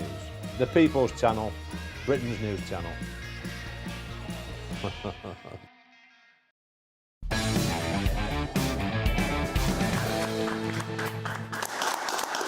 Welcome back to Free Speech Nation with me, Josh Howie. A man was allegedly assaulted earlier this week, struck on the head with a tub of ice cream during the Palestine pro-action protest. He's not engaging. Oh, well done, mate. That was assault. Police! Hey, police! Assault! Despite video evidence, multiple police officers reportedly refused to arrest the suspect, only taking down personal details. The victim attempted to confront the assailant himself and was then caught in a volatile crowd demanding political condemnation, eventually being removed by the police. I'm now joined by the founder of the We Speak Truth Foundation, Chris Elston, otherwise known as Billboard Chris. Chris, welcome to the show. Thank you.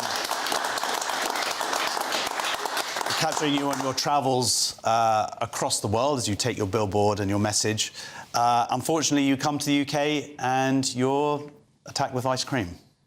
Sorry about that. Yeah, allegedly. Allegedly. I can tell you it wasn't allegedly. I think I saw it there. Yeah. But also, people at home won't know this, but you still smell of vanilla. That's right. Yeah, I should thank him for the scent. Yes, so I've been on a mission for 5 years to raise awareness about what I consider to be the greatest child abuse scandal in the history of modern medicine, the crazy practice of trying to change the sex of children with puberty blockers, cross-sex hormones, and surgeries. So I travel around the world raising awareness. I have a sign that says children cannot consent to puberty blockers. And I do this radical thing, Josh. I have conversations. It's never going to work. Face to face. Yes. Out on the street and at universities. And so I'm used to all sorts of things happening. I've had my arm broken and I get assaulted on a rather regular basis, but I don't like focusing on that too much because I get support from more than 90% of the population. But when you go out on the street and there's big protests full of angry, hateful people, things are going to happen. But well, things are going to happen, but there may have been lots of angry, hateful people, but there are also, as you can see in the footage, lots of police. Yeah. It was very obvious what happened, and yet you went off and you tried to get the police to take action. And initially, anyway, from what I saw in the footage, they didn't seem particularly interested. Right, and it was continual. So the man hit me on the head with his ice cream bucket, and then he's right there. He's feet away, and there's 100 police standing right there. And they did nothing, and I said, well, shall we go get him? And he says, well, let's get your details, please.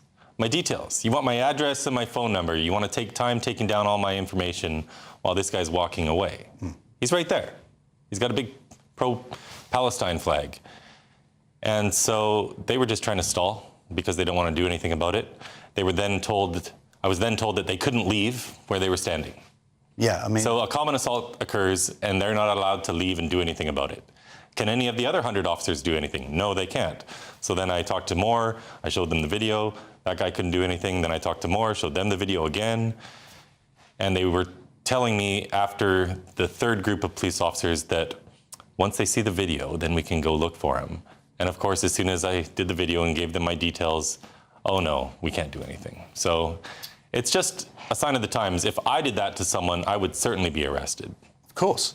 And it's a sad state of affairs where I imagine that they thought that, well, if we go and arrest it, this is going to create a big hoo-ha and other people are going to start shouting at us and whatever. And of course, that's not doing their job. The message that sends to the rest of the protesters is that those kind of actions are acceptable. Right. Where, of course, that they're not in a civilized society. Now, I bumped into you earlier today at a very different kind of march, protesting against anti-Semitism. Any ice cream thrown your way? No, I got nothing but love there. So I was out at Trafalgar Square having conversations like I do. I'll get some content up later. If people go to Billboard Chris, they'll find that on all social media. But I was stopping for a coffee and I saw this beautiful march come through. Thousands of pro-Israel supporters, and they were as peaceful and loving as could possibly be. I marched along with them. I hung out there for about an hour, and not one single person had any disagreement with my message, which is children cannot consent to puberty blockers. So, I mean, by the way, I fully agree with you. This is arguably the greatest medical scandal of our time, what's happened to children, particularly in the West. Interestingly, there's a side effect of this, that it's taken you on your journey around the world. So one of the things I guess you're seeing as you take your message and your billboard out there is you're seeing the different way, the different cultures, that different countries, the way they react and enforce or not free speech. So can we talk about some of the other places you've been to and how that compares possibly to the UK? Yeah, so I've been to 11 or 12 countries. I actually just won a freedom of speech lawsuit against the Australian government a few months ago. They ordered X to take down one of my posts where I criticized the appointment of a trans-identified female to the World Health Organization.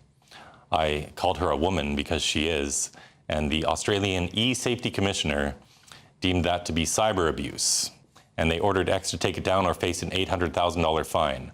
I appealed that. Elon Musk also appealed it. So we each had our own teams of lawyers, and we won decisively. So that was great. But then I was just at the European Parliament in Brussels a few months ago, meeting with some politicians, and then I went out on the street at 6 p.m.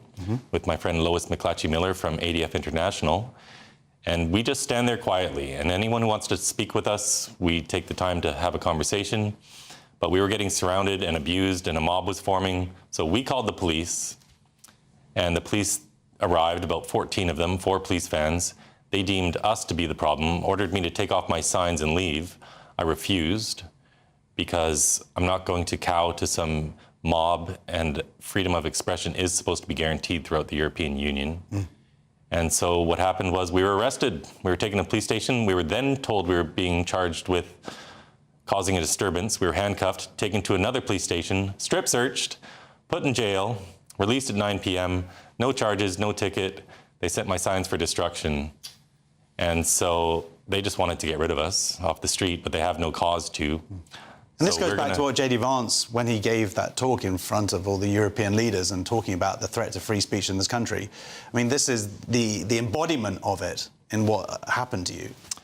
That's right. And this is supposed to be the home of democracy in the European Union. But we're going to take some legal action against them because someone has to stand up to these guys. They're just being bullies. And why? Because I'm trying to stop children from being maimed and sterilized and harmed for life. Do you think that, I mean, have you seen a change over the last few years? The people surely are much more aware of this issue, but I'm also more interested in the willingness of people to actually talk. So, in the beginning of my campaign back in Vancouver, British Columbia, where I started, nobody knew what puberty blockers were. Today, I get nothing but support. I get high fives, people honking their car horns. I get so much support, easily more than 9 out of 10 people, and everywhere I go in the world. But I'm interested in that 1 out of 10. Do you think that 1 out of 10, are they still full of hate about this issue, or are they actually willing to debate? No, they don't want to talk. And I'm not there to change hearts and minds. People assume that. It happens, but I'm there to reach the normies in society, the people in the middle who know nothing about this. Because the far left, 5–10%, they're not interested in having a conversation. They don't want to know the truth, and there's nothing you can do with that. With them, I'll just say things that they agree with, and I'll ask them questions, the Socratic method, and maybe it gets them thinking down the road. Well, look, thank you for coming on. I almost don't recognise you without a big wooden plate in the front of you. This is the founder of the We Speak Truth Foundation, Chris Elston. Met Police have said we are investigating this incident. No arrests have been made and inquiries are ongoing. Next on Free Speech Nation, it's time for our social sensations of the week. See you in 2 minutes.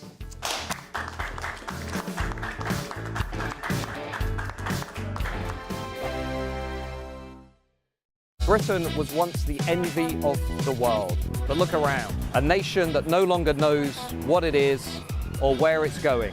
A country that's broken. How do we fix Britain?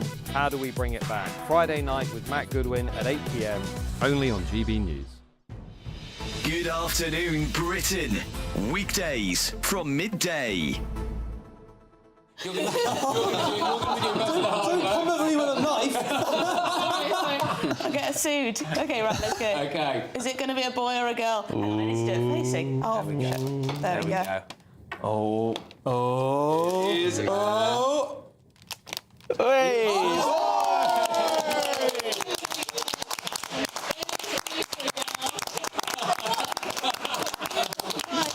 Not another young Patrick. Emily and It's going Patrick. to be another. It's going to be another Patrick. I just wanted to give you a little token of something. Pink, you got the gender wrong. Look, who was to know? Who was to know? You kept the secret well. It's just to rip through the page. It's just a very little thing for the little baby. It's Gosh, a lot of wrapping paper. yeah, it's to make it look bigger than it actually is. It's somewhere. Come on. No, it's there somewhere. There you go. Oh, brilliant. It's a little. What is this? GB baby.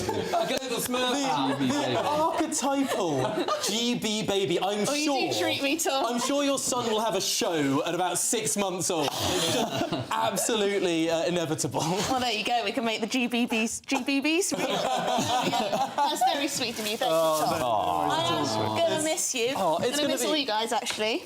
Yeah. I really hope you don't stay away for too long, and I hope you're going to be coming back in whatever shape or form sort of throughout the process. You have me back. You'll I hope speak to me down the line. I hope we're going to zoom in and see you sort of, from your maternity bed. Well, there was a conversation about doing some kind of 24, what is it, one born every minute? 24 hours a minute. Yeah, well, I think we vetoed that, but we could get Cameron Walker outside the limit. GB News, the People's Channel. At GB News, we love to hear from you, our loyal community. So drop us a line at gbnews.com/yoursay. There you can talk to each other and also to the presenters live on air. gbnews.com/yoursay, because GB News is your channel, Britain's news channel. Join me, Nana Akwe, for an informative, interactive news programme with a difference. It's fun.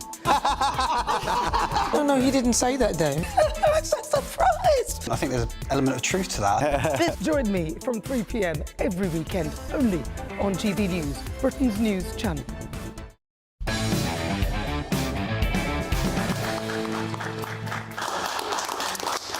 Welcome back to Free Speech Nation. It is time for Social Sensations, the part of the show where we look at what's been going viral this week on social media. First up is this video. And I have... Can you please confirm whether or not you will leave on your own accord? I will leave when I have the question answered honestly that I am asking. No, I'm asking of these two security officers. They won't answer me. Are you going to leave on your own accord? No, you haven't. Can I have a couple of seconds to think? So is she. And so we told people... Are you going to leave on your own accord? We know who you are. Yeah, reporters. No, it was singular. It was to me. And it was... To explain what's going on in that video, that is Julie Bindel, and she is visiting Pride Surrey, and she is being kicked out. And I don't know if anybody knows this about Julie, but she's a lesbian. Did you know that? I didn't empirically find out. No, but there's a bunch of security there, and they're kicking out, arguably, I don't know if she'd mind me saying this, the Queen of the Lesbians. The Queen of the Lesbians. That's her official title. Like bees. Yeah, they're all female, the workers are female. Yet she's not allowed at Pride. It's also terrifying that this is going to be the future, that everyone's got body cams, and if you don't have a body cam, everything's being filmed. The bit where the phone zooms in on the body cam, you think... Yeah, well, you could tell then that was filmed by a woman. Someone's just been uninvited from Pride. We don't have any female guests today. They betrayed us with that. No, Miriam doesn't count. Why am I now? Well, Miriam, what do you think about this? This is disturbing. And there's some backstory here, because Pride Surrey, which Julie's doing a podcast on, right. The person who started it is now in prison for, I think, 20 years for raping a child. Oh, my I know, Lord. it's a terrible story, yet his ex-boyfriend is now running Pride Surrey. It's still receiving funding from local government, is my understanding. My goodness. And this is why they're investigating it, because they're looking into the safeguarding concerns. Yeah, well, as they should with anything, really. I mean... Yeah. Like, just... But when Pride, which, when it set starts, up for gay people to... Yeah, they're going to have to reshuffle the letters again, aren't they? Well, I think there's probably a divorce coming. We'll get rid of the L and then just... I don't know. It's just... it seems all very strange and dystopian and... I just don't think I would ever imagine a time that someone of Julie Bindel's stature is going to be asked to leave Pride. Yeah. That seems utterly insane to me. That's like me being asked to leave synagogue. So, next we've got this video.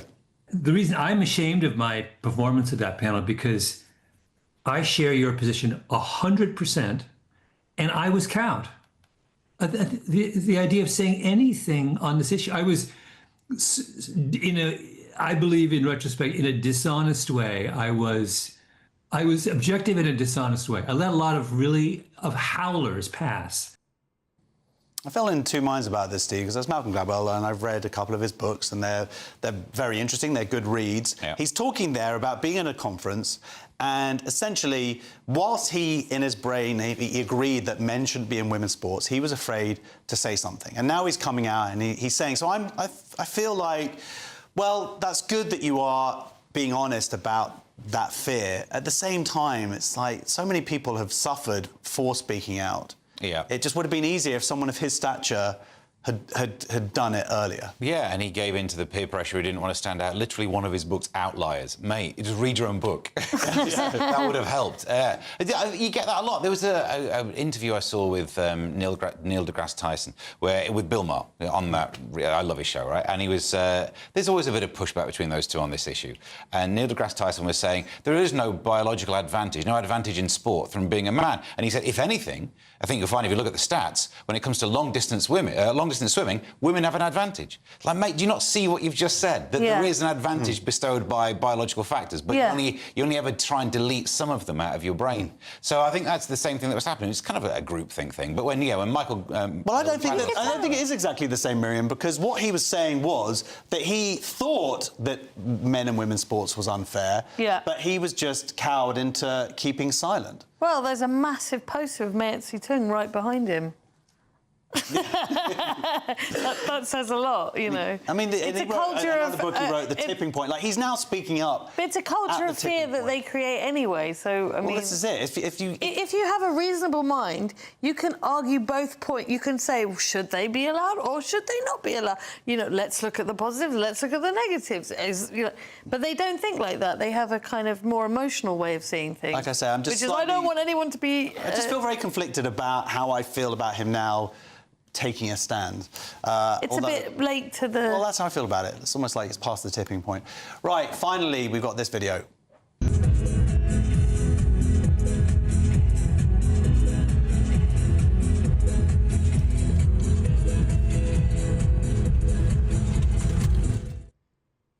All right, so that seems to be the Angel of the North. Yep. And, you know, sort of supporting our sports teams. I think someone put it there. I don't think she did it herself. Are you sure about that? Because her arms are all stuck. So it's really difficult. Oh, I see. I thought at night time they sort of... She became alive when no one was looking at her. She's lit up at night as well. Keep an eye on her. I don't trust her. In the north, something made of metal and made it not been nicked. From there, I get away with saying that. I think we'll find out in the emails, won't we? Well, I mean... Do you know, like I said earlier, putting flags up and things like that, as long as it looks good, is great. I'm worried that we're beyond the stage now where they are just painting stuff. You know, many roundabouts never need painting in anything, do they? That's not what's going to change this nation. What do you think about this, Miriam? I mean, there's some issues there about health and safety. Person filming that, I hope they weren't driving at the time there. But do you think that people were driving past that and beeping in happiness? I think they just got carried away. It's just like getting a beacon off the road and putting it on your head when you're a student. Everyone's doing flags.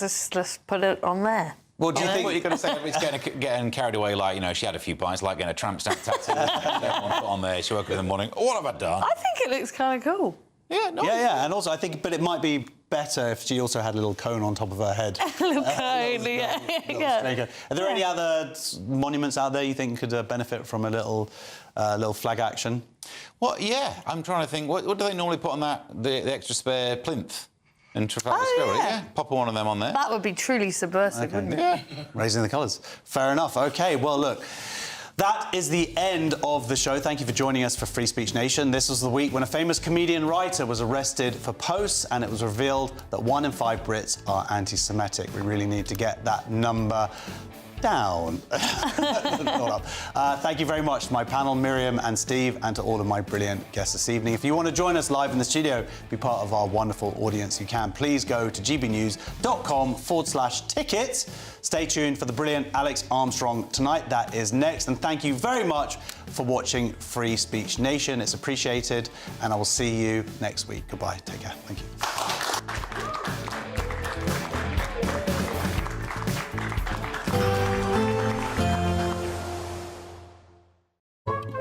Today's outlook: cool, calm and completely horizontal. Boxed Aircon sponsors the weather on GB News. Hello there, welcome to your latest GB News weather forecast. Looking ahead to the new working week, and it's going to be unsettled. Most of us seeing some further rain and showers, and after a warm weekend for some of us, temperatures are returning to nearer average. So we have low pressure really dominating the scene as we end the weekend. Still got some dry weather down towards the far southeast, but most of us seeing some showers. As the night goes on, showers generally becoming confined to western and northern parts of the UK, and quite a windy night to come across the very far northeast of Scotland. Where we do see the clearer skies, it will turn a little bit cooler than the night just gone, but I think most towns and cities still staying in double figures. So we start Monday off with plenty of sunshine across many parts of the UK. Still got the overnight rain just clearing Shetland, but for most of Scotland it should be dry. But showers will quickly develop across the west of Scotland. Also similar story for Northern Ireland. A few showers in the west, but mostly dry as we start Monday morning. Showers also moving in across parts of Wales and southwest England, but many eastern areas of England starting off the day dry and sunny. And as the day goes on, the showers across the west will gradually become a little bit more widespread across the country. Most frequent still in the west. Some of these showers will be heavy and potentially thundery in places, with the best of the brightness throughout the day really over towards the east. Temperatures on Monday down over the weekend, but still reaching around 21 to 22 degrees in the southeast corner. So I think if you are in the sunshine, it won't feel too bad out there. Similar start to the day on Tuesday, lots of sunshine around, but this time we're seeing another feature coming in from the southwest. There's some showers breaking out quite quickly across southwest England, Wales and Northern Ireland. Ahead of it, could see a few rogue showers, but mostly dry. And that unsettled regime does look like it will continue Wednesday and Thursday with temperatures around average. Today's outlook: cool, calm and completely horizontal. Boxed Aircon sponsors the weather on GB News. You could bank an incredible £30,000 in tax-free cash to spend however you like. And if that wasn't enough, you'll also get to drive away in this brand new motorhome. This brand new 2025 Benimar Primero could be yours. It comes with all the mod cons you'd expect from a vehicle worth over £74,000 and comfortably sleeps 4 people. This prize package is worth over £104,000. For another chance to win, text WIN to 63225. One entry costs £2.50 plus one standard network rate message, or text bonus to 63225. 5 entries cost £5 plus one standard network rate message. Go to gbnews.com/win. Entries start at £2.50. Call 0903 686 3232. Calls cost £2.50 plus your network access charge. Or post your name and number to GB16 PO Box 8690 Derby DE1 9TT. UK only. Entrance must be 18 or over. Lines close at 4 p.m. on the 31st of October. Please check the closing time if listening or watching on demand. Westminster's full of talk, but out here, it's the real world. Am I allowed to talk now? No, that's it. This is where it matters. Real people and real lives. That's what politics is all about. The fact that Trump made a good start, no. Straight answers, no spin, and just a couple of pints. How many fingers have I got up? About 10. So join me for Lee Anderson's Real World every Friday at 7 p.m. only on GB News. The People's Channel, Britain's news channel.